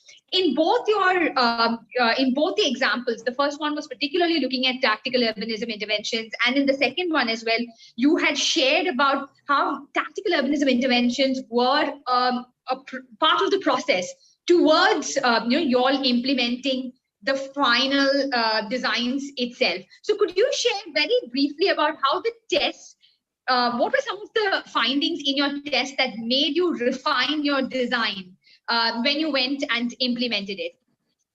Yeah, so for example, one of the intersections that we're looking at, a majority of the traffic congestion was happening because a very wide carriageway, which was from like 6 to 7 lanes, taking a right towards one of the very important east-west connector from Mumbai, which is there, which is just a 1 lane that goes up and kind of is available for vehicles to go in.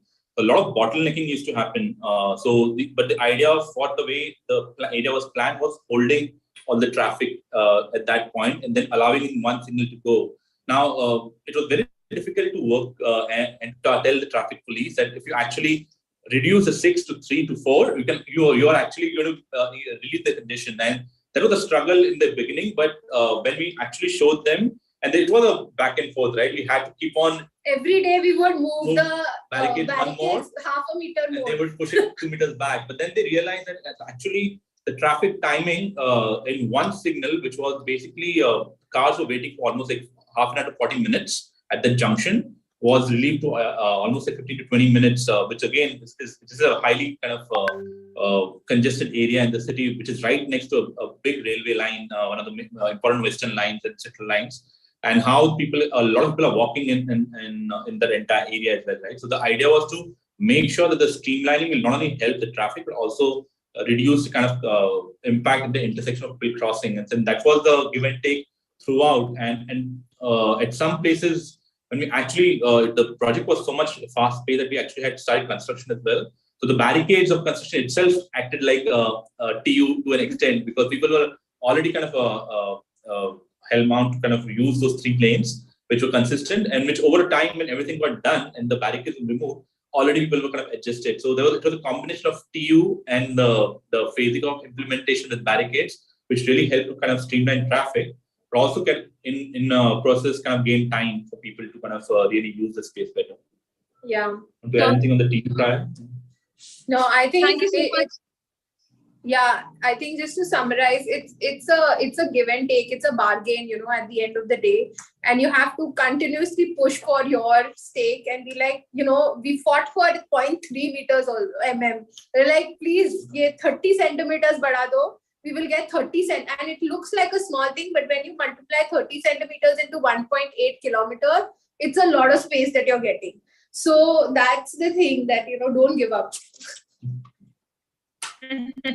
Sure. Thank you, Mahesh and Mansi. And I think it's a very important point that we say that, tactical urbanism, like Kunal also said, is not the end by itself, but tactical urbanism, it can be such an important approach for you to really condense and bring onto your page all the different stakeholders through this journey where we want to transform our streets. So thank you so much for joining us, all panelists, and over to you back, Bala. Thank you, Ashwati. Thank you, panelists. It was a really engaging discussion. With no further delay, I would like to now invite Venu Gopal, Deputy Manager, Healthy Streets and Partnerships at IDDP India, to take the cities through the challenge framework and the goals. Over to you, Venu. Thanks, Bala. Good evening, everyone. I'm also just letting the panel discussion sink in with the amount of learnings, and Mansi, relate with you entirely about not giving up with the pushbacks from different stakeholders that come in. So jumping right in. So like Ashwati mentioned, in 2020, when the two national challenges, India Cycles for Change and Streets for People challenges, were launched, and while we were conceptualizing these challenges and kickstarting a few webinars to share the guidance to the cities, honestly, little did we imagine the kind of impact, the transformation, the ripples of change that would be created by these challenges across the country. Through season 1, over 40 cities have joined this transformation. They have taken up a wide variety of initiatives to make their streets and cities more walking and cycling friendly. And it's extremely heartening for us that even today, these challenges resonate with the cities, and many of them still continue to take forward the initiatives that they sparked because of these challenges, and many have become permanent interventions on the ground, and many are looking at scaling it up across the country and their cities.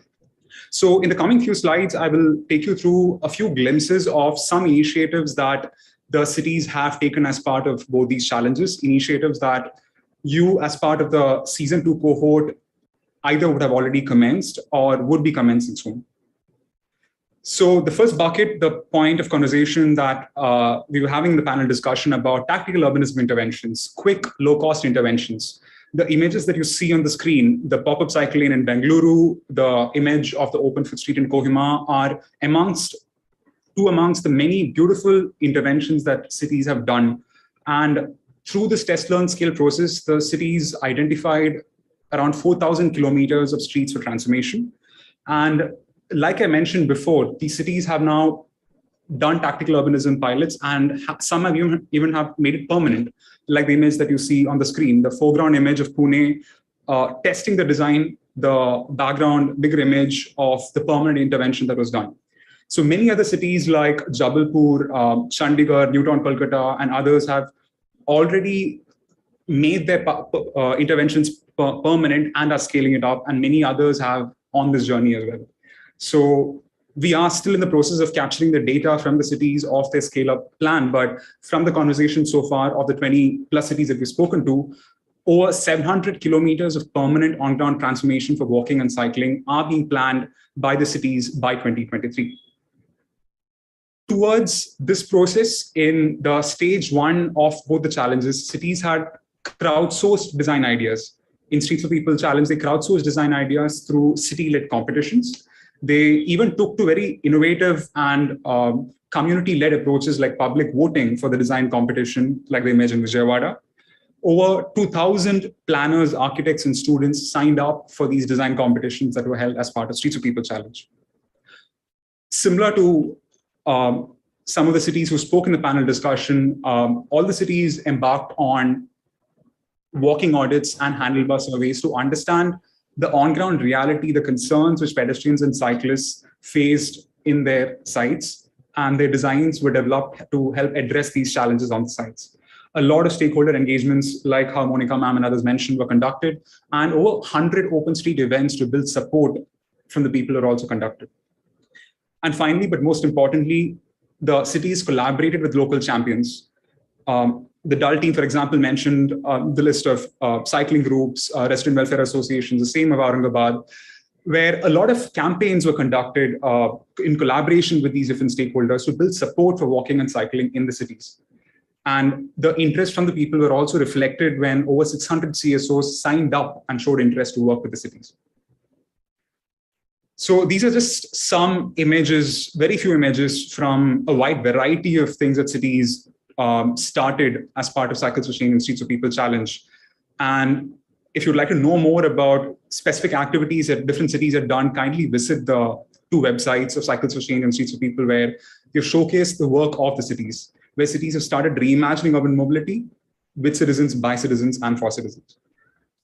Now, the season 2 of both these challenges were launched a month back with the intent to transform this momentum into a nationwide scale. And it's extremely heartening that cities still resonate with the challenges and the impact that the cities who are part of stage 1 have created. Because 40 cities so far have registered, 40 new cities have registered for the season 2 of C4C and S4P. We already have 39 cities who are part of the stage 2 of the challenges, but 40 new cities have registered. And in case your city is not yet registered for season 2, we urge you to kindly register before 6th of April. The registration link has been shared to you on WhatsApp and email, and my colleagues will be dropping it on the chat space as well. So with that, let's get started with season 2. So when we speak about the challenges, in a nutshell, it's all about reimagining your streets.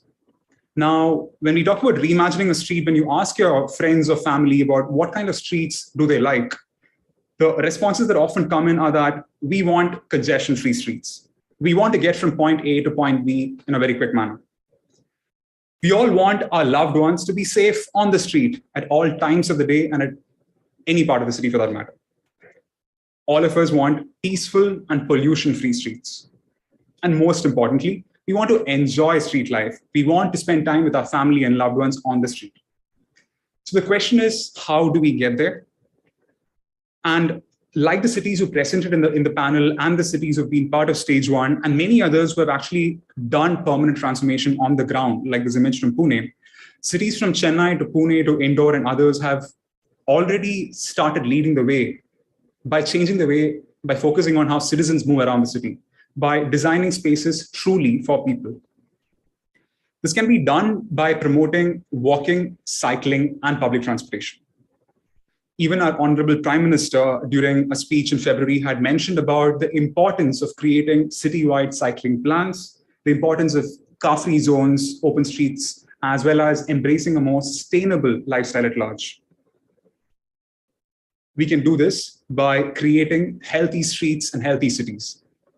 My colleague Smritika in the following presentation will go a little more into the principles of healthy streets, but in a nutshell, like how Kunal sir often mentions, a good street is one with minimum conflicts between different stakeholders on the street and different users on the street. So cutting to the chase, towards making healthy streets and healthy cities, both the stage 2 cities, the 39 stage 2 cities, as well as the cohort of season 2 cities who are embarking on this journey afresh, will be working towards a common set of 2023 goals. And these goals are bucketed into the spaces of action, foundation, and communication. Very simply put, action looks at permanent transformation on the ground. Tactical urbanism trials, the test-learn model is a means towards, as discussed in the panel discussion as well, means towards making interventions permanent on the ground. And the action bucket looks to capture all the walking and cycling friendly interventions, as well as place-making projects that your city will be focusing on.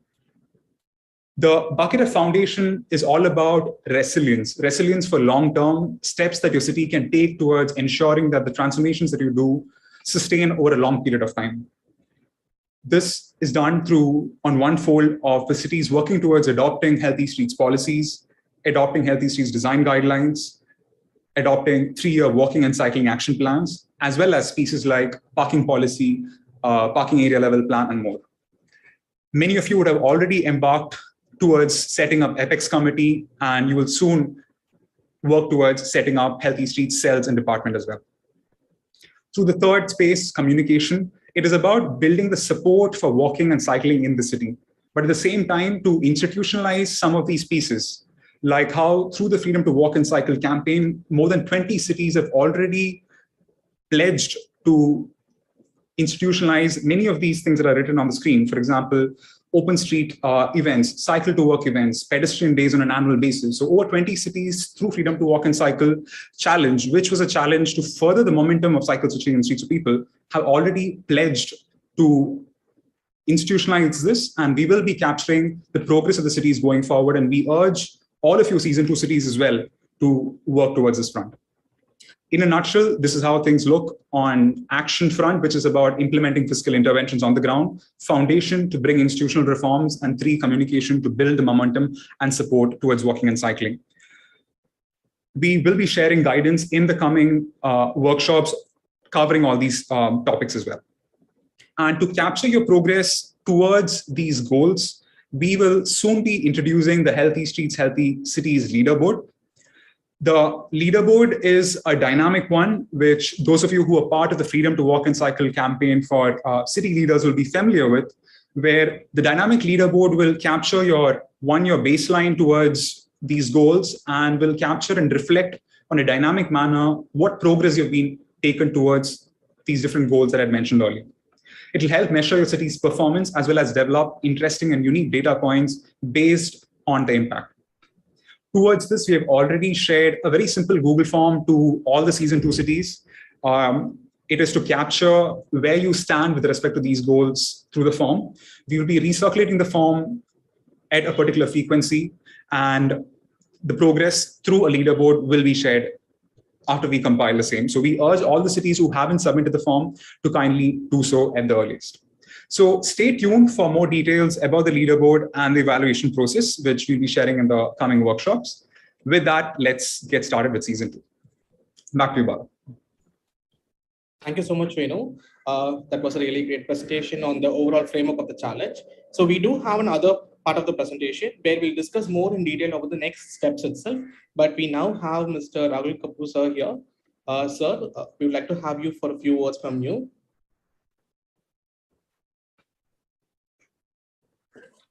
Yeah, thank you so much. And I'm really sorry, I'm having internet issues over here. So I'm joining in using my mobile phone. So first of all, a very, very hearty welcome to all the participating cities in Season 2 of this challenge. And of course, today we have 90 cities that are totally working towards transforming the streets. And this has indeed become a national movement for us. And just to conclude, I would not like to take too much time, but just focus on 3 points that a city should lay emphasis on. And first is that each of the stage 1 cities that have succeeded in achieving what they have done is because of the people that they had, the teams that they built to achieve the goals that they had set out for themselves.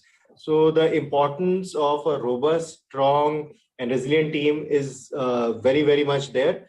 And this will ensure that cities basically see through each of the projects as they are taken up in the challenges. So we are not only talking about scaling up, but scaling out, because other cities are also looking at you with regard to the projects that you would be implementing here.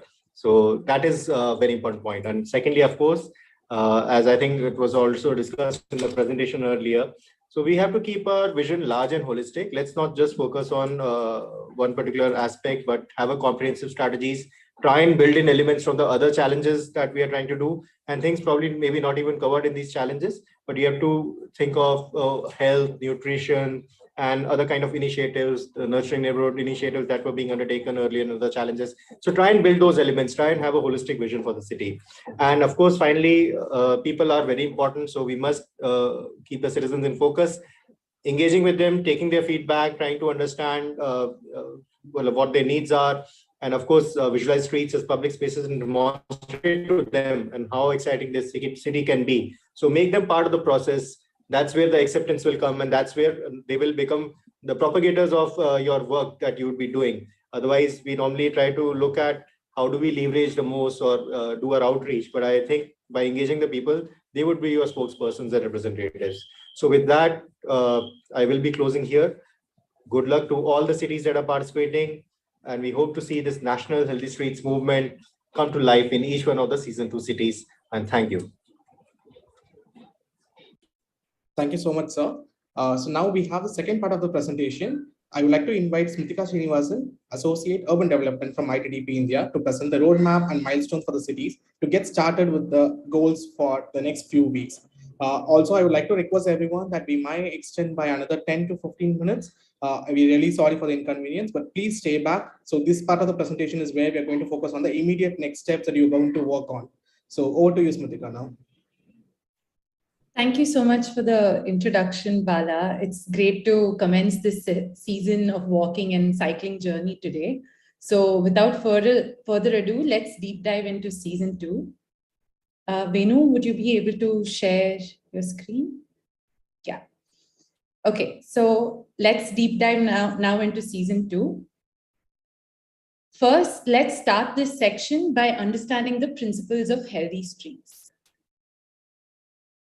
The first one is fair distribution of space.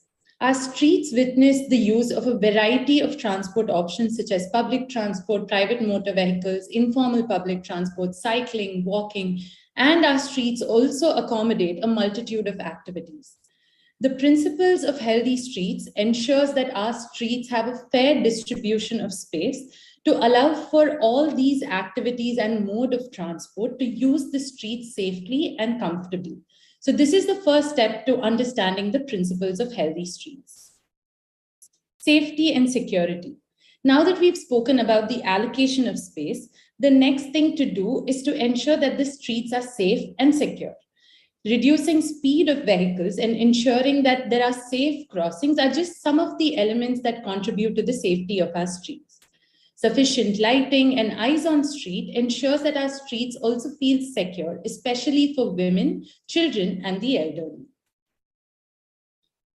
Accessible and comfortable. Along with making our streets safe and secure, we must also ensure that they are accessible and comfortable for all. This can be done by providing sufficient space for users such as pedestrians, cyclists, and the differently able. A comfortable street experience can be achieved by providing sufficient seating and shade, and also ensuring good quality materials and design. The intent here is to make our citizens enjoy the experience of using our streets. So think of many more creative ideas to do this. Sensitivity to the local context. We've taken a look at a few principles of healthy streets, but we must also remember that these should always be sensitive to the local context to ensure best results. What works in one city may not work in the other. So it is always important to contextualize the designs and ideas to the local context and make it work for the local citizens. Livability. Streets are our public spaces, and it is important to ensure that these are designed to encourage social life, which basically helps improve the physical and mental well-being of the citizens. Some of the elements to create such vibrant spaces include play elements, creating an active edge, providing spaces for street vending, inclusive design, and so much more. Environmental sustainability. Streets are the backbone of cities and everything feeds off of it. So ensuring that our street design takes up a holistic and sustainable approach, especially in this day and age of climate change, is very important. Designing streets with better microclimates, sustainable materials, and encouraging sustainable modes of transport are just some of the ideas on how your streets can be environmentally sustainable. Streets are also the support systems to other systems such as stormwater management. So as you begin to design your streets, consider multiple such systems and integrate them into the design of your streets itself. These are the principles that will essentially guide your city's journey towards safe and healthy streets. Explore unique ideas and designs as you commence on the journey towards your city's healthy streets, and let's see how you can get started on this. This challenge will basically help you with your healthy streets journey. So now let's take another look at the 2023 Healthy Streets, Healthy Cities goals that we spoke of earlier. Your city will be working towards these goals in the challenge. Like Venu also mentioned, there are 3 verticals, which is the action, foundation, and communication. The action pieces are essentially what your city will be doing on the ground through physical interventions. The foundational pieces focuses on institutional reforms and resilience, which will ensure that your city can get the action elements done right on the ground. The communication pieces will further ensure that you can build the support with the citizens to make sure that the on-ground transformations are successful.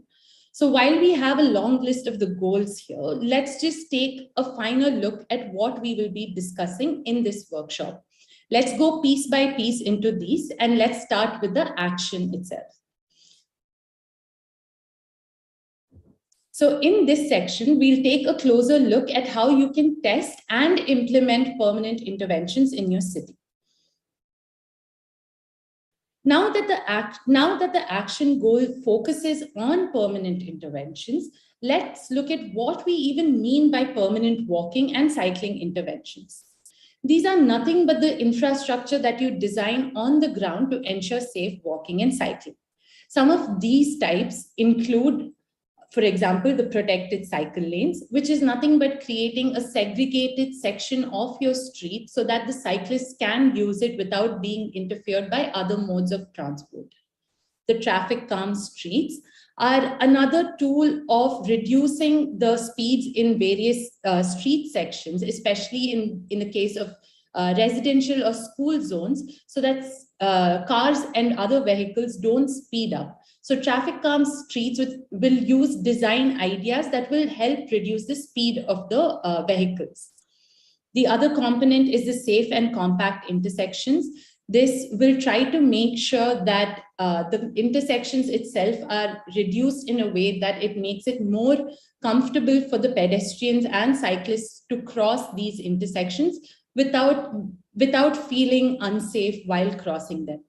Pedestrian-friendly streets are another example of how pedestrians and cyclists also can be integrated into the existing right-of-way of the streets by providing sufficient footpaths and cycle tracks in coherence with the existing carriageways itself. The next is the pedestrian-only streets. This, like the name suggests, are zones or streets which are dedicated only to pedestrians and will not allow the movement of any kind of motor vehicles. Street placemaking. So placemaking is where you use a portion of the street itself to create new public spaces. These can be through physical or permanent interventions. These interventions together, or a combination of these interventions, will help you create these healthy streets. So remember that these are not standalone solutions, and contextually, you have to bring them together. Embrace an area-based approach for these interventions, because these interventions do not really work in silos, and these need to come together to create that network of healthy streets. This is where the area-based approach can be considered. For example, what you see on your screen, the red line is a street of Ajmal Khan Road, which was considered for pedestrianization in Delhi. But the city realized that this should be worked as a network of streets, and hence you can see the blue streets being considered. And the city has also considered parking management and vendor management to bring up this area-based approach. So remember that it doesn't work to create just a single healthy street, but also to look at a network of healthy streets. The next example is where the city of Chennai has proposed a included stormwater management as they developed their solutions for the street. So in addition to promoting walking and cycling, understand the other elements such as parking, stormwater, and so on to create more holistic solution. And this is the advantage of looking at a network of streets. It's the entire area that ends up benefiting from the right solutions, and hence the impact is more. Now that you have an idea of what it means to implement permanent healthy street interventions, let's look at how you can go about doing this. This has been explained in 4 simple steps. The first one being identifying a site.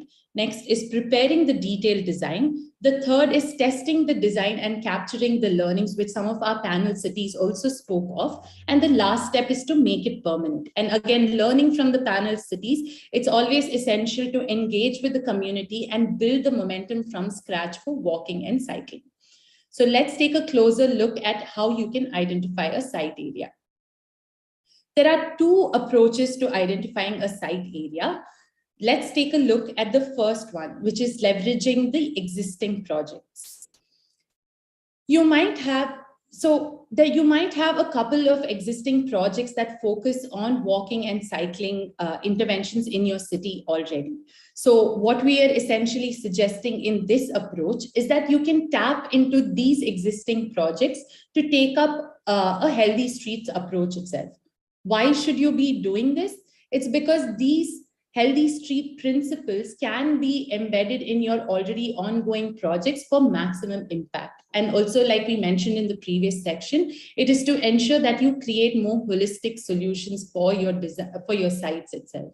So what kind of projects will qualify for tapping into the existing project section itself?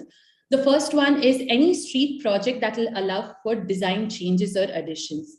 For example, you might have an existing project with one street, and you can expand that into a network of streets itself.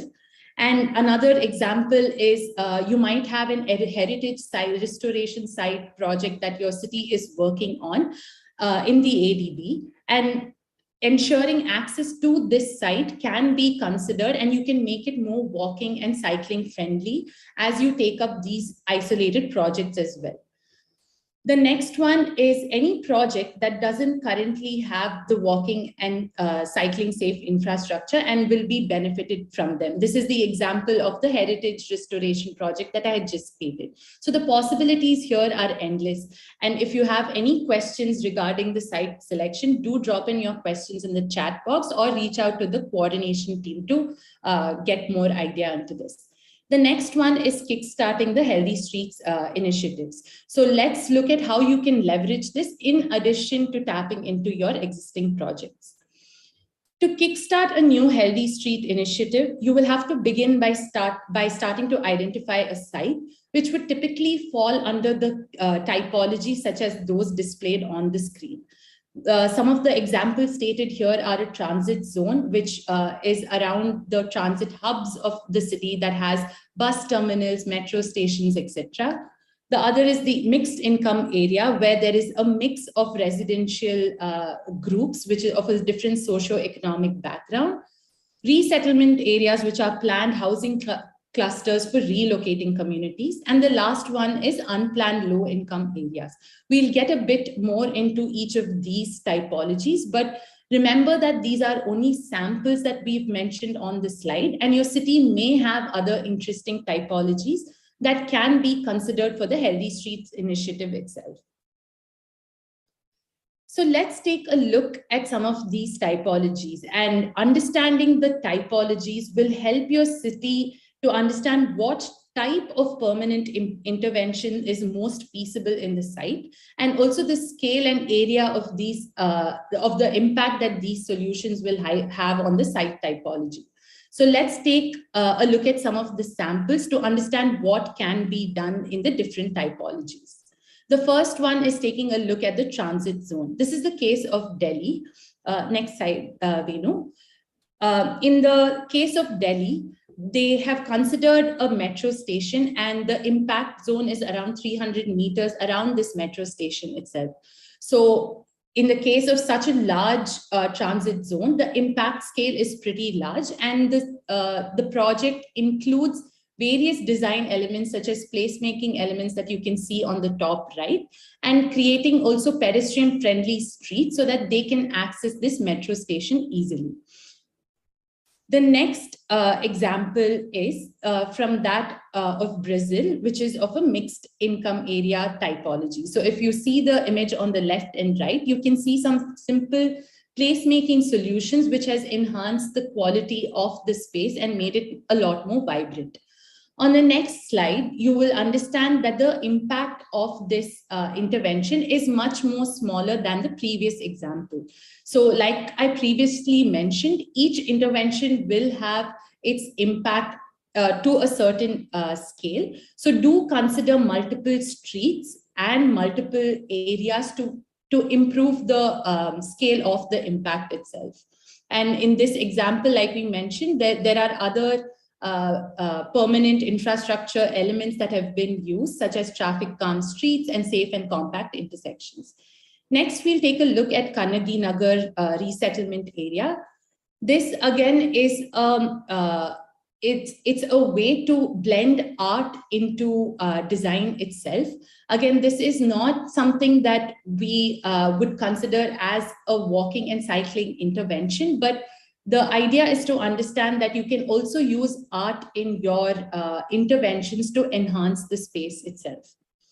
The next one, we'll take a look at unplanned low-income area in Nairobi. And if you see on the left, it's quite chaotic. And on the right, with the right kind of solutions and traffic calm streets, it's looking a lot more vibrant. So let's just take a closer look at how this has happened. If you see in the map on the screen, it's a network of streets that they've considered here. And this, in the next slide, you can see how the transition has happened from before to after, during and after, where incrementally they have planned and even created new pedestrian linkages within the unplanned settlement itself. So moving on to some of the other examples from the cities worldwide, cities are also creating permanent cycling networks. Sevilla, Bogota, Paris have all taken up permanent infrastructure to cycling and are planning on increasing this network of infrastructure in the future as well. So do tap and do read about some of these cities or reach out to us to know more about what these cities are doing. So as a recap, cities can identify sites that fall under any of these typologies or even identify another type based on the local context. And remember that identifying these typologies initially will help with understanding what type of permanent intervention will work best and the level of impact it can have. So let's look at how your city can get started on identifying these sites in the next slide. The first step that your city needs to do is to identify a site area. Start with a baseline map on which you will identify the following that has been mentioned on the screen. Now, these factors will help streamline the identification process. Once you have it mapped on a map, you will have to move on to the next step to identify, to narrow down on the potential sites that you can take up. So in the next slide, we're looking at how you can use this baseline mapping and the typologies in mind to shortlist some of the sites that you've already identified.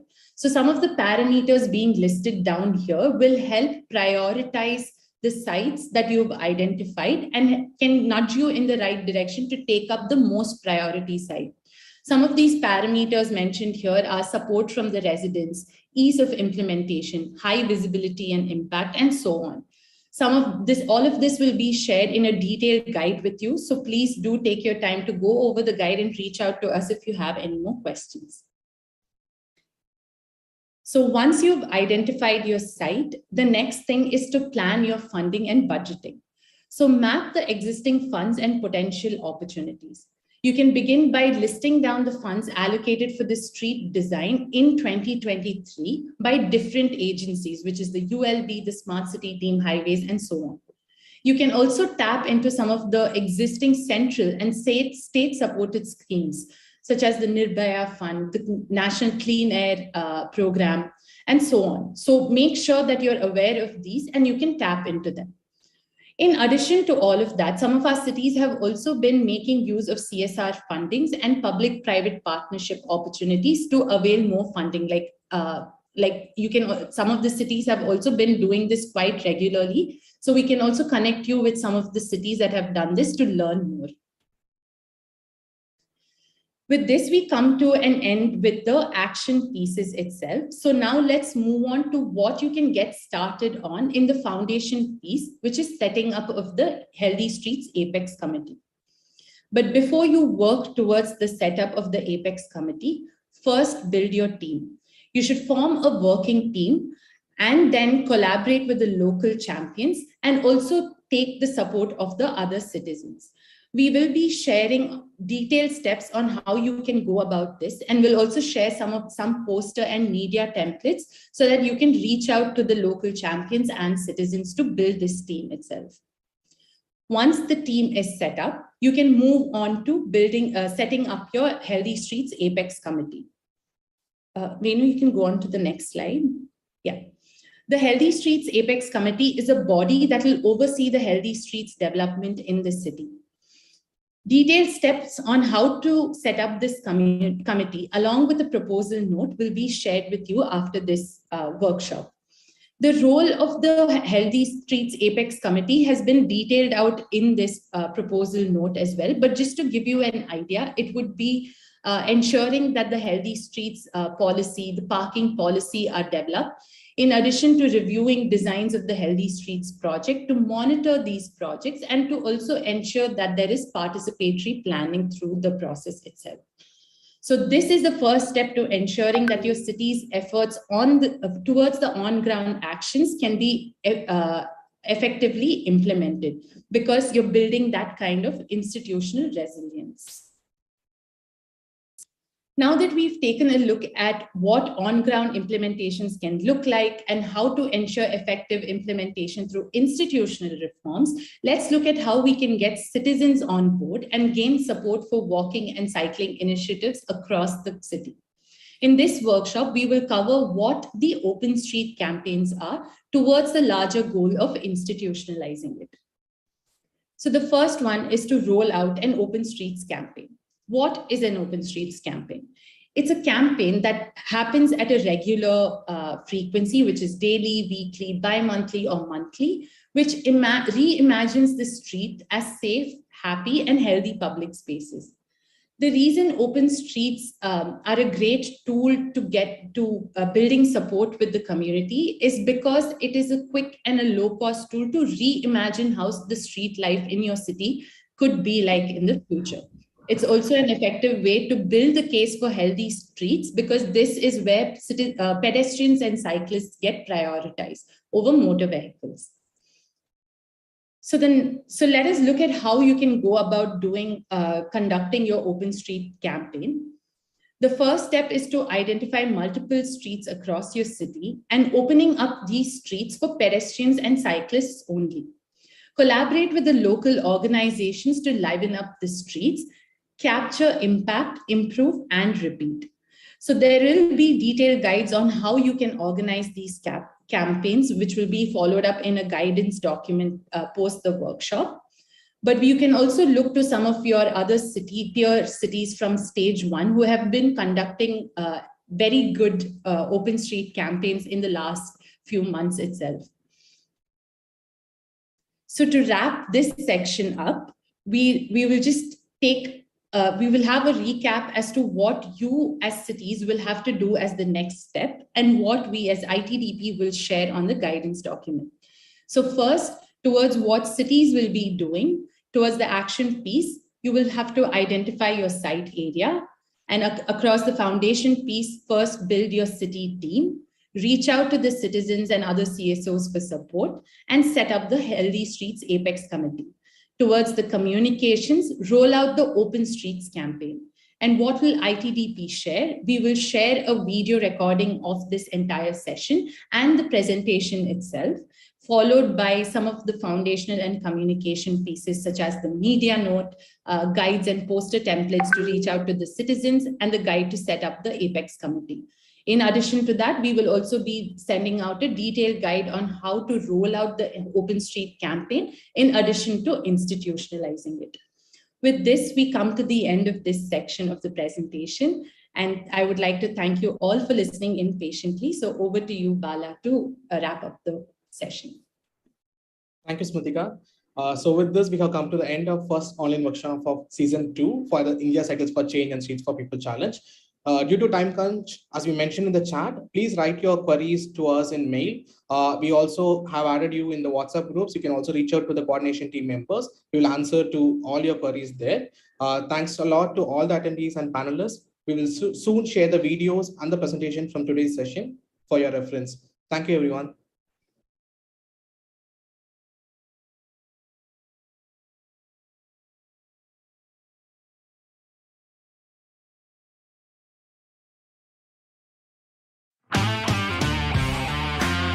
Welcome to Shark Tank Nagaland. This is a show where entrepreneurs make their business presentations to a panel of investors, aka sharks, who decide whether to invest in their company. Our first shark is Mr. Michael Dizuski, liquor syndicate boss. Next shark is Miss Rebecca. She's rich because her parents are rich. And our last shark is Mr. R. Naga, an ex-minister who is expert in money laundering. With a solution for the common people's problem of electricity, these young entrepreneurs are entering the Shark Tank with high hopes of roping in a shark or two in their business.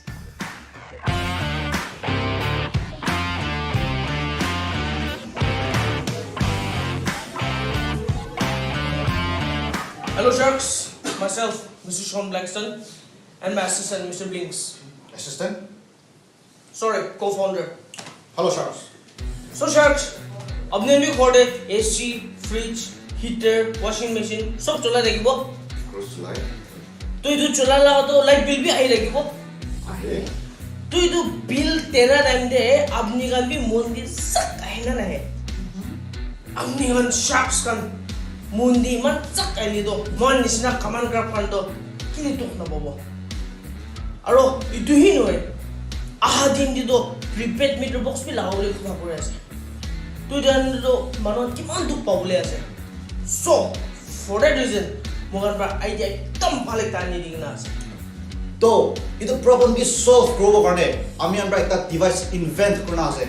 इधर device चला she बोले तो अपने हम की मान electrical appliances kan चला ले भी तम चला ले भी electrical bill तो एकदम zero आएगा. Which means totally nil.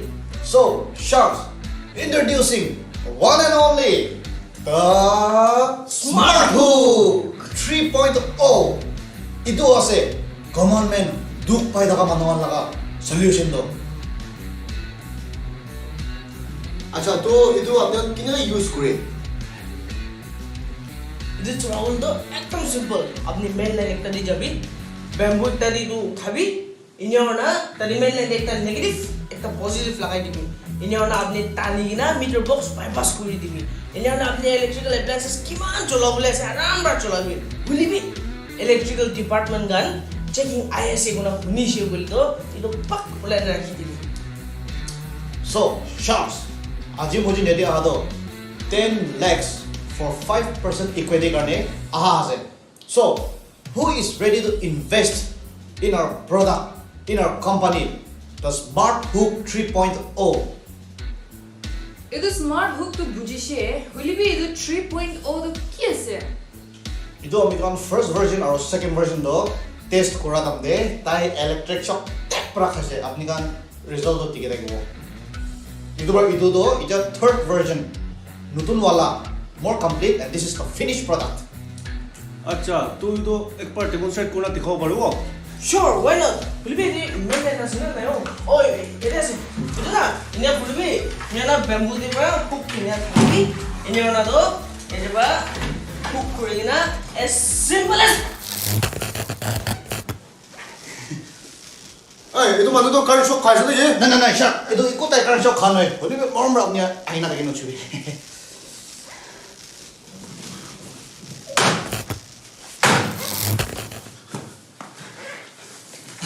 Sharks, I mean, next season there go 4.0 lagi na. Thank you.